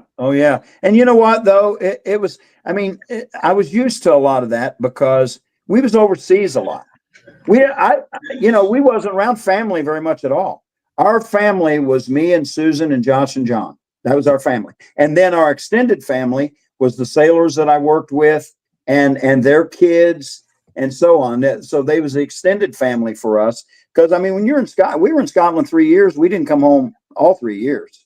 It was too much money to fly, all the way back there with all of us and all that stuff. So we was just there. We was 2 years in Alaska. We didn't leave there either. So, and when you're in Maine, you may as well be overseas because you got to go through everywhere to get there. Oh yeah. But there was. But I'll tell you what, guys. I absolutely loved the Navy. I loved everything about it. When I got out, I never thought I'd ever go back in. I never dreamed that I would go back in. And when I went back in 80 and retired in 99, and then by teaching JROTC, the guy that took my place is killing it. He's a first sergeant Marine that took my place as an instructor. I went up there last year to see the kids, and I still stay in touch with them a lot. And this lieutenant commander who worked with the special forces he wasn't a SEAL, but he did some support stuff. He come up and he shook my hand and he said, "It's nice to finally meet the legend." And I said, "Well, I don't know anything about legend, but I said, you know what? I said that job to me was almost as important as the Navy." And one of the things I worried about, one of the questions that was asked earlier, was that, what did you feel like when you first retired and what was the transition like? I told Susan, I said, when I was getting ready to retire from the Navy, I said, I don't know if I'm ever going to do as important work as what I've been doing for the last 19 and a half years. I was worried about doing something that didn't mean much, and I don't want mindless stuff. I want stuff that matters. stuff that helps people and stuff that's positive and good and upbeat. That's what I want. And I was able to do that by teaching, because hey, I had a kid in my class that's a captain in the Marine Corps now. He got a Naval Academy nomination, went to the Naval Academy, had another one that did the same thing. One went to he did ROTC, but there's a number of other ones that are doing really well. I check this out. I had a Russian guy, and he might be watching tonight, and I hope he is, or listening. His name is Alexander Vinogradov. Alex came from Russia, was in my class for 4 years, wanted to come in, wanted to do some sensitive work in the Navy, and he would have a hard time getting a clearance, and I told him that. So he ended up joining the Kentucky National Guard, went to UK, got his degree in engineering, didn't like it, went back to school. He's a podiatrist in Knoxville, Tennessee right now. Nice. His name is Alexander Vinogradov. And he what a great young guy he was. And so is that a butt doctor? What is that? A foot doctor or a butt doctor? that's a foot doctor, not a butt doctor. No. Yeah. Well, his wife is an optometrist and he's a podiatrist. And I said, man, you guys got the corner on the medical stuff. He said, we got you covered, Master Chief, head to feet. Head to feet. not your butthole, but it's all good. Yeah, that's some other doctor. I try to stay away from that guy. Yeah. But you know what? That was the fun part, was with a lot of the kids. I'm in contact with a whole lot of them. And here's one for you. So in 2001, I started the unit at Ashland, and 4 seniors stopped me in the hallway. 9/11/2001. I'm walking down the passageway, and they stopped me and they said, "Hey man, are we going to war?" I said, yes, we're going to war. And one of them said, "How do you know?" I said, "Shut up, I know." He said, "Well, who did this?" I said, "Bin Laden. Just watch the news. It'll be out." Then they started getting concerned and they said, "Are they going to reinstitute the draft?" I said, "No, World War III, not this." And he said, "Well, that's good, because I'd probably run off to Canada." So I wheeled on him and I said, "That's fine, young man." I said, "What makes you think we'd want you anyway? We're picky too. If you decide to go to Canada, just leave your phone number with me and I'll call you when it's safe to come home. Why don't you just let us men handle things?" All the way down the passageway, his 3 buddies said, "That old man told you, man." That's right, punk ass. Hell yeah. Yeah, that's right. That's right. Master Chief, It was 9/11 was bad, man. I mean, it was bad in the school. I mean, we had a couple of teachers that had kids that was deployed to Iraq, and it was, and I had students that joined and they went. I had one kid that joined the Marines and got shot in the Jaff. Got shot. He lost 40% of his right foot. He was in Balboa out in San Diego, and grandparents checking with me all the time. And he comes back and a fantastic young guy. I'm not picking him on my kickball team. I'm gonna tell you that right now. No, you do pick him. Hey, he's got the best foot to hit a home run, dude. Yeah, it's just enough. He's got a great foot to kick a field goal. Hell yeah. Yeah. Hey, you remember Tom Dempsey? That's right. Yeah, you're right. Yeah. Tom Dempsey. That's right. Yeah. Man. Oh man, you guys, you're a tough crowd, man. hey, Master Chief. Hey, you know what? We had a guy that in our Knights of Columbus. Oh, it worked. And he was running for commissioner, and he'd been a commissioner for a while, and he's running again, but he got cancer, and he got sick, and he didn't get his name off the rolls for the election, so he almost won, and he wasn't alive. And some guy asked the question. He said, "Well, man, it's a shame he didn't get it." I said, "Man, he'd have got it if he'd have campaigned harder." Ty, you got something for Matt Chief? Yeah, what you got? Yeah, absolutely. I know we're going to get out of here real quick, Master Chief. But before we do, I want to make sure I talk about this. So we've talked about the framework that they do and everything that they've done for all of us, but what they're also doing is for their own city. Sorry about that. So they're on the cover of the Maysville magazine. Maysville salutes you. So, wow. Not only are they, wonderful humans when we were growing up, not only did he have a wonderful military career, but now they're chopping it up in Maysville. Like I've had some of the funnest times of my life when we went to the off-track betting there and watched the Kentucky Derby. We ended up crying with Darren Feldhouse in a big puddle over the UK Duke game back in the day. So I just can't convey to you enough, like, you're woven into the fabric of my life. I appreciate y'all very much. Mom and Dad, Sandlin, I've always referred to you that way. And thank you for coming on our show. And like every time when me and the guys talk, we talk about, we do this to be able to just sit around and talk. So this really felt like, a Chiefs mess. They always talk about the Chiefs mess, and I was an EWO, so I love being a part of that. But thank you for sharing your stories. Thank you for talking to my friends. And like my friends say, if you want to come back and tell some stories later, please do. And now, are you all, where is everybody at? I'm in Milton, Florida. All right, so one's in Milton. I'm in Houston. Al's the only loser that doesn't live in Texas. I live in God's country. Shut your mouth. Okay, so the cradle of naval aviation, Matthew. The cradle. So Ed, you are in Milton. Yes, I'm in Milton. And Johnson, help me, man. Matt. One more time. Huh? Matt. Okay, got it. All right, Matt, where are you at now? Houston. I live right down the road from Ty. Okay, you got it. But he's got a Spring, Texas address, I guess. But I mean, we're hey, you know what? Apart. Hey, you'll appreciate this. When I went to San Diego, I'm sorry, Ty, man, I'm probably running you long. I went to San Diego. We have time. Stories I drove from Jacksonville to San Diego to a school in '94. Shit. I went through Houston. Well, I just did.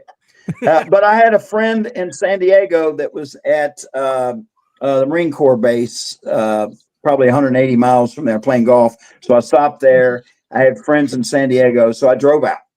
But I went through Houston, and I ended up, when I was on I-10 in Houston, I flat could not believe it. 8 lanes in each direction, 16 lanes on I-10. I got screwed up somehow, and I ended up downtown Houston trying to get back out on I-10.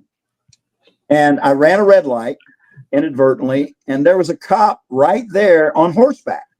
I mean, I guess they still have cops on horses down there. They did then. Absolutely. Yep. He just looked at me, and I kind of shrugged, and he saw my plate and let me go. Yeah. But I mean, the traffic there is horrendous. Oh yeah. One of my favorite Texas cop videos is some guy at some public event. I don't know if it was the rodeo in Houston or somewhere in Texas. One of these guys thought it would be funny to go up and like rile the horse up and intimidate the horse and get crazy. And when he did it, 3 cops just like took him out. They're like, you do not mess with the horse. No. And you know what? I've got a great friend that's a retired mass chief that lived in, he grew up in Fort Worth. And when I first said, you grew up in Fort Worth, right? This was in '83 when we first stationed together. He said, no, I grew up in Fort Worth. I said, I thought what? He said, it's spelled FOATWTH, Fort Worth. So I started laughing. Well, anyway, his dad was a detective on the Fort Worth Police Department. Well, Mike retired as a master chief, was a detailer, did all that stuff, worked as a contractor in D.C. for probably 10 years. And then he ended up going to Castroville, Texas, down around San Antonio. And he was a cop down there. Now he lives probably 40 miles from Dallas. So, I mean, Texas, when I drove through Texas, I swore I would never do that crap again, man. Trip. Yeah, that's like half. Yeah, you wake up, you go to sleep in Texas, you wake up, you're still in Texas. You're like, what? Me and my pops drove from California to Jacksonville, Florida, so I get it. You know what it's like. That's what I did, and you know what? Drive right there. San Antonio to El Paso alone is 500 miles. Yeah, but San Antonio to El Paso is bring gas cans and get gas at the last gas station. If you don't, you're fucked. You're fucked. You are. I know. And you know what? When I left there, I literally did 9 weeks of school there, left there, and then I had another school. I went to the Senior Enlisted Academy in Newport. So then I drove from California to Rhode Island. And no. Oh, when I left there, I went Navy was cheap as shit back then, huh? Yeah. I went on 5 north up to Riverside and picked up 40. And I took 40 across. No, screw that. I'm good. Anyway, Yeah. so I'd have been like, I don't think I want to go to the Senior Enlisted Academy that bad. I think I'm good. I will tell you what, though, it was amazing. It was a great class, and you know, and it's the reason I made 9. There's no question. And I did really well in it. We had a Army. Ty, you'll like this. We had an Army Master Sergeant from Enid, Oklahoma, and he was in our group. And he said, "Jim, you want to go for a run with us?" I said, "Well, yeah, okay." I wasn't thinking because he was a Ranger, so we did 6.2, and I said, "Man, you didn't tell me he was going to go that far." Ounces? Huh? Ounces? Hope that was liquor because I'm not running 6 anything unless it's 6.2 ounces of Fireball. I'm not doing nothing. No. 6.2. Hey, at the Senior Enlisted Academy, you might do that later, but I had to do this in between. In fact, I had 2 SEALs in the group, and so it was a really diverse group. We had some Air Force guys, we had some Army guys, some Marines, mainly sailors.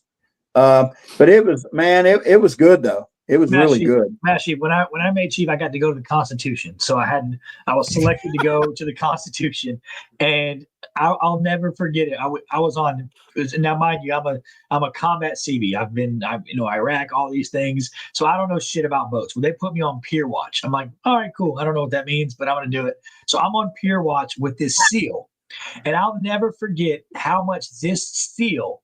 I'll never forget him. He complained and whined the entire time we were on watch about how bad his feet hurt in these new boots. He was whining about his feet hurt and he was tired of standing. I'm thinking, what's happening? But yeah, they put me on pier watch and I'm like, what am I watching? They're like, you're watching the ship. I'm like, this motherfucker. Where's it going? Is it going to go somewhere? Where's it going? Hey, look, you guys, pier watch. I'm okay. Al, you know why they picked you to go to the Constitution, right? Probably you. No, you're about that hype for that happen. time in the world. You know what I'm saying? You fit into that I didn't bump my head at all, and I'm close. Exactly. I they were good. like, he's short as hell. Send him to the Constitution. That hurts. That's very hurtful. I'm just telling the truth. Facts, bro. Hey, yeah, hey, you just gotta. Hey, the pier watch. All you do is check IDs. You check IDs and but I took my high school kids to Norfolk to a bunch of different ships right after 9/11. This is literally in the spring of 2002. And they had guys in Kevlar on every pier.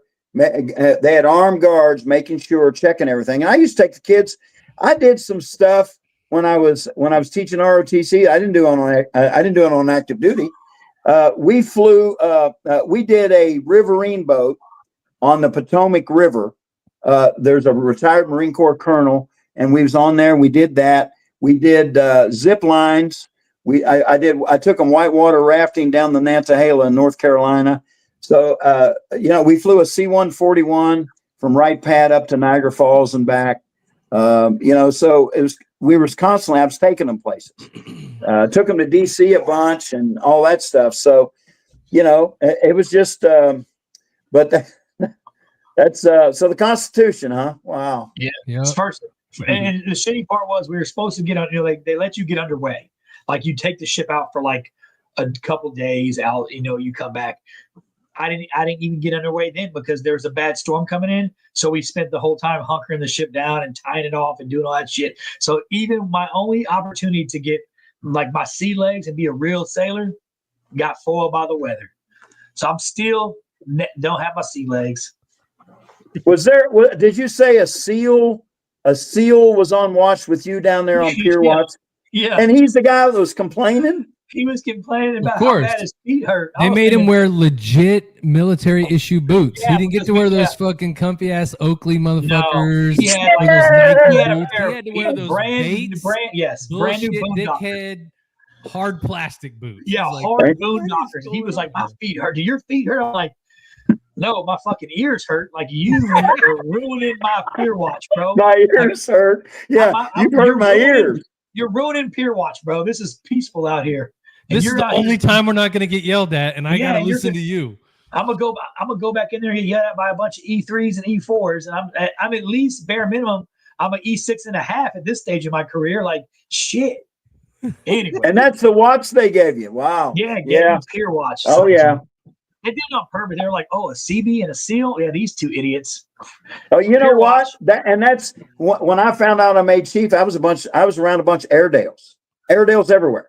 So when it was graduation time and they're giving us our certificate when we finished up IT training, they went in alphabetical order. And of course, when they got to my name, they skipped it, went to the next guy, and I was the last guy they brought up. So I get up there, I'm getting ready to take the certificate, shake the chief's hand. He dropped it on the deck and just looked at me. So I reached down, picked it up. And for that reason, you wore brown shoes in the Navy, right? You know what? Those guys, I would never wear brown shoes, man. I wore Never. brown shoes every day. I had Shoe khakis Navy, on. baby. I didn't give a shit. Now, Black shoe. aviation guys, when I was on a carrier, anybody that was on a carrier when I was first on the forestall is like the Chiefs and stuff. They wore brown shoes. It was an option. They didn't have to, but they wore brown shoes. Well, then we had some CNO that came in, and I think it might have been Jay Johnson or something like that. He was an aviation guy, and he didn't want the black shoe community wearing brown shoes on carriers. So he mandated they not be allowed to do it. So every time after that they called themselves shoes, and they wouldn't wear brown shoes. They wouldn't do it. I told everybody I was a CB. I flew to every deployment. Therefore, I earned my brown shoes. Hoorah! Hoorah! I didn't ride on the boat. And brown hey, shoes hey, look wait better a minute. than What khakis, was bro. your as CBs? What did you guys do? What was your rate? I was an EO. I was a CM. He was equipment operator, and you was a construction mechanic. Yeah. I still remember, I had a CB. I'll show you this. So, and this was from a CB. It says "to it" on it. Well, I had a CB that I played ball with that worked over in transportation in Scotland. And for a while, I was the athletic director. So, the captain had me doing, because I did a bunch of sports on the base. So he had me doing it for a few months. Well, Joe Cassidy, he said, "Hey, man," he said, "can you get us a couple dartboards for over in transportation?" I said, yeah, I can probably do that. And I said, "Well, listen, I'm converting one of the racquetball courts to a game called volleyball, where it's three guys on each side and you play like volleyball, but it's on a racquetball court. You hit it off the sides and all that stuff." I said, "Well, you guys come over and mount the net and stuff for me to where I can put it up, I can take it down easy and all that stuff." And they said, yeah, we'll do that.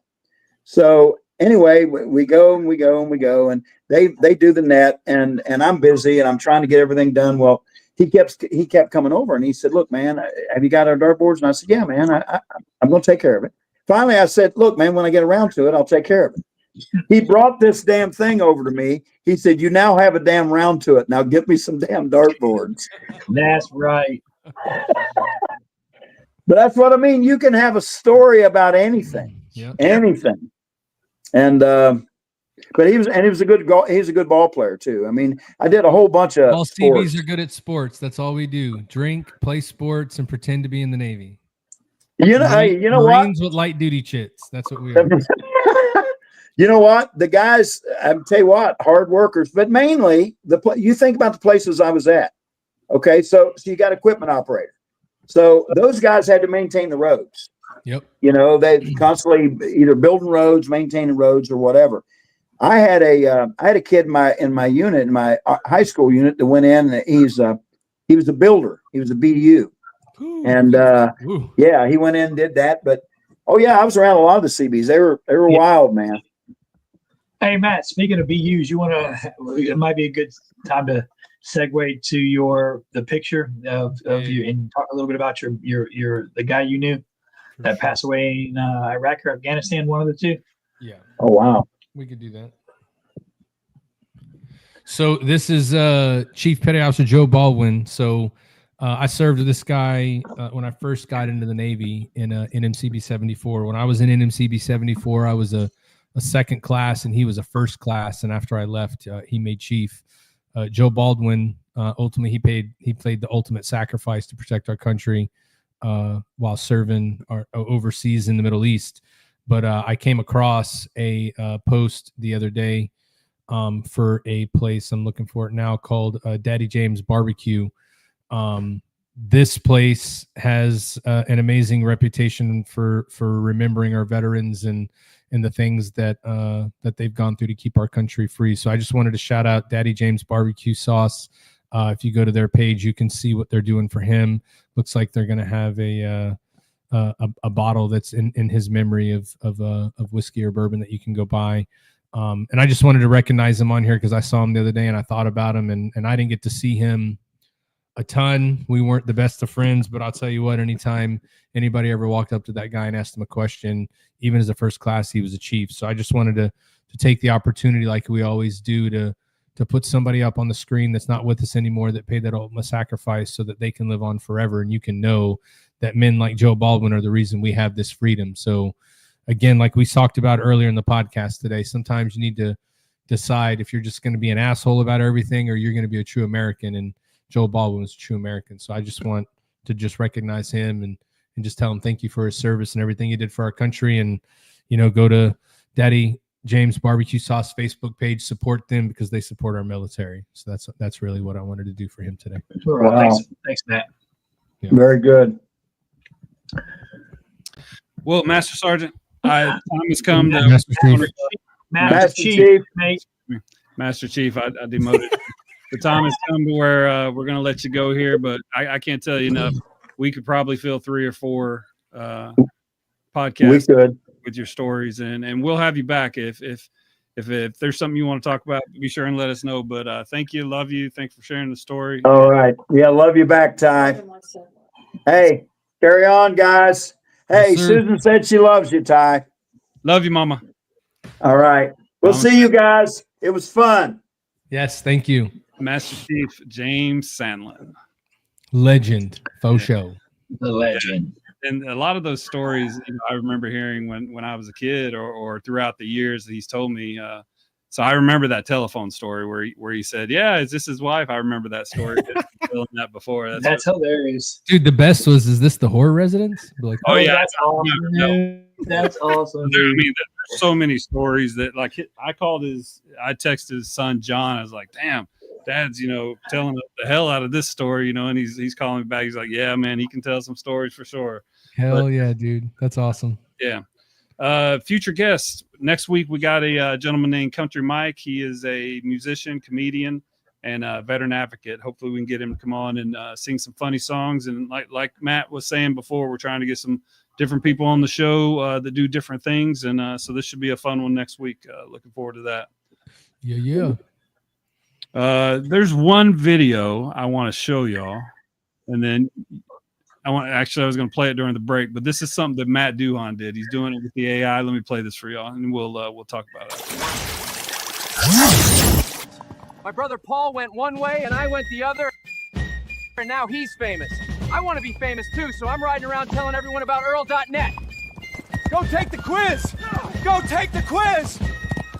After we win this, I found this place called Louisiana or Louisiana. I can't tell which it is, but I'm gonna buy it with my VA loan. Get your head in the game! No money down, man. Okay, hear me out. My brother George is out there trying to win the revolution, but I told him, how are we gonna pay for all this, man? Earl, quit talking and fund the fight! I'm working on it, George. Hey guys, I know how to fund the war. Get on AOL and go to Earl.net. We might be able to refinance our houses to pay for the army. Go take the quiz. Look, Tommy's already done. Wow. It only took 30 seconds. I can refinance Monticello. Earl was right. It's incredible what you can do with the VA loan. You earned it, so you should take advantage of it. Take the quiz at Earl.net and see if it makes sense for you.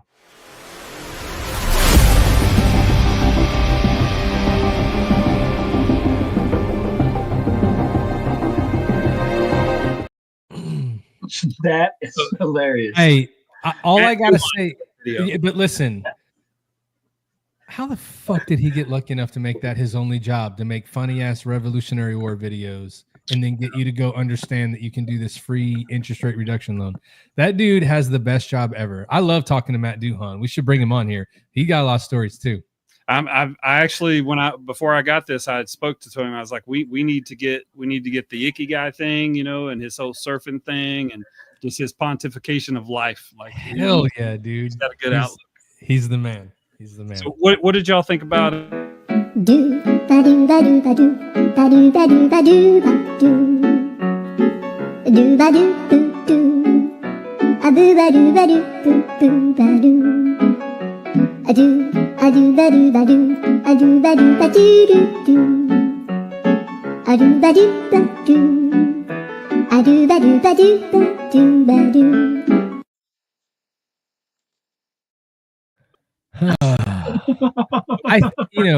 Google Maps. Thanks, Devin. Appreciate you, Devin. Good hell looking. Yeah. There's a reason to do it, and we did it for the right reason. So anybody that's complaining about it, I just, again, that's why I kind of said what I did in the beginning of the show.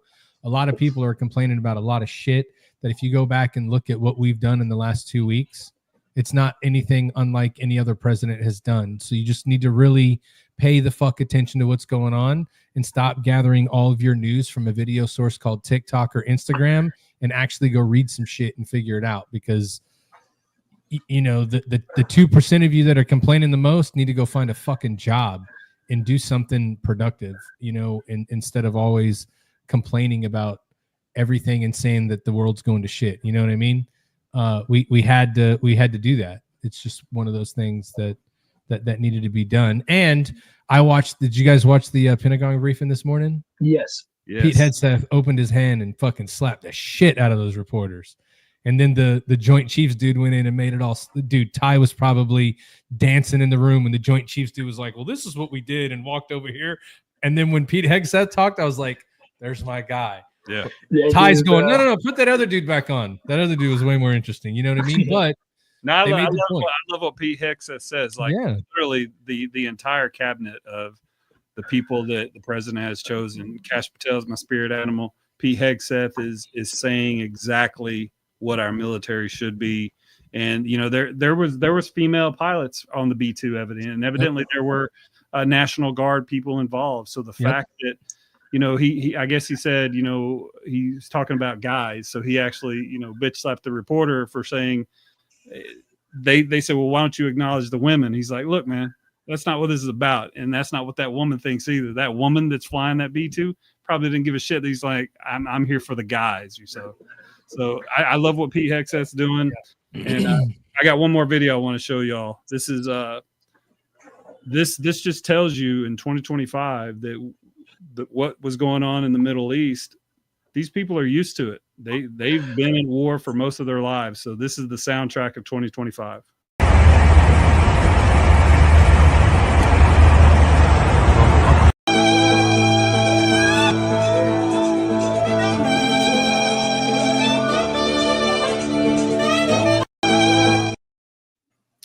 Now, here's the reason I play that is not to say anything crazy, but what I'm saying is that these people all across the world in the Middle East, they thanked our president.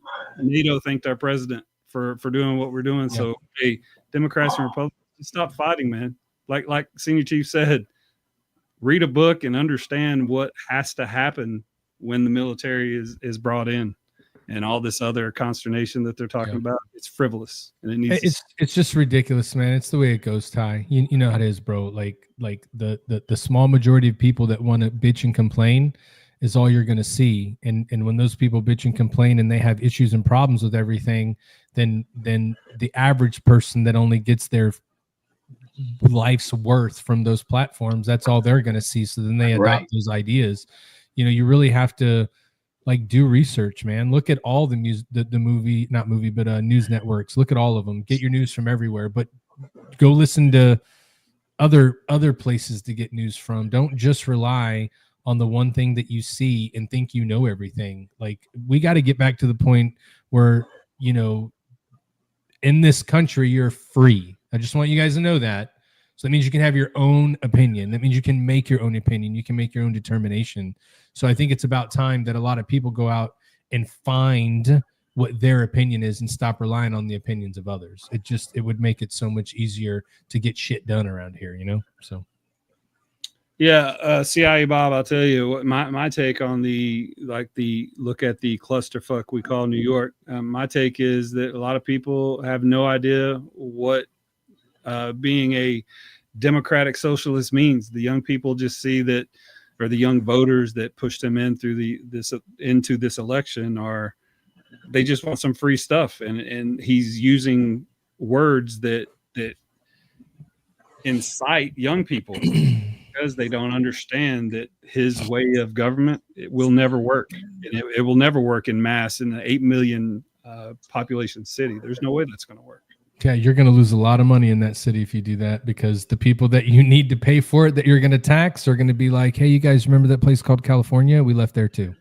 Mm-hmm. Well, I mean, you saw the Florida governor said, all the South Beach realtors are licking their chops and getting ready because the New York realtors are saying that people are backing out of massive investment deals. There's people that own expensive property that are putting it on the market now, and they want to go because they're like, if this guy gets elected, me with what my net worth is, I'm basically going to be paying for all these people to have free shit, which, isn't fair, right?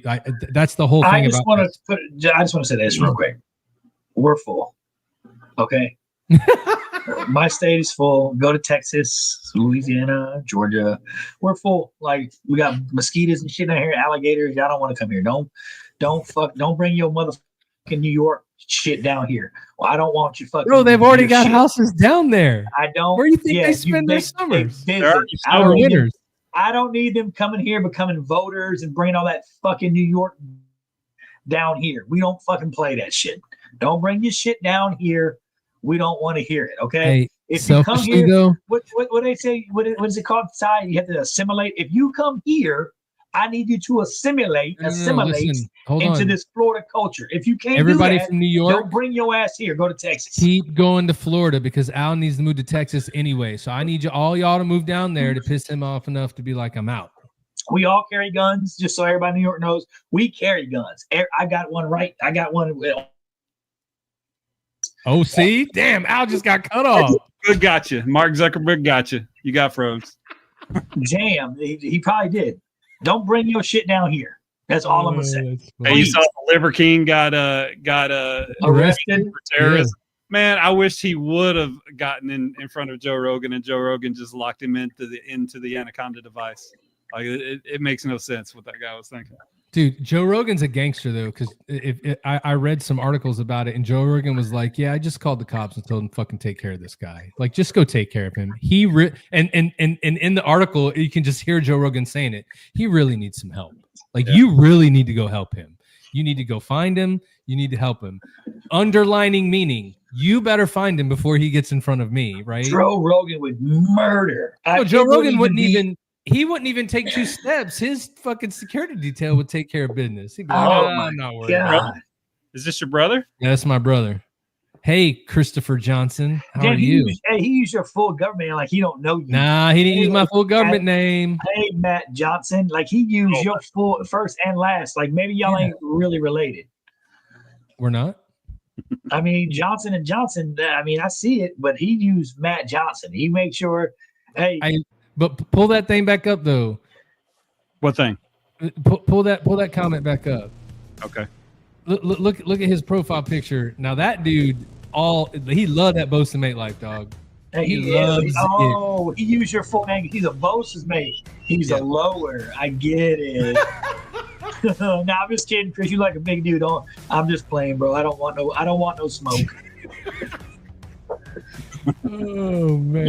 Anyway, well, congrats to my brother. He got married, so that's cool. Congratulations. Congrats, married, bro. Congrats, I guess. Fuck, use my full government name. God, damn. You got the whitest fucking name ever, Matthew Kenneth Johnson. Yeah, but the other whitest dude on the planet puts his whole government name in his Facebook profile. What is that? Oh, he got a 69. He's smarter than me. I got a 50. Okay, since you're sharing all the details, let them know why you became a Bosun mate. I'm sorry, bro. I got a 51. You smarter than me. I'm shutting the fuck up now. Yeah, put his social on there and his birthday so we can go. Fuck, I need some new credit cards. Hey, bro, you Anyway. ain't getting no credit on my name. I hear the music. It's time to get up out of here. Go ahead. You gonna take us out of here, Matthew?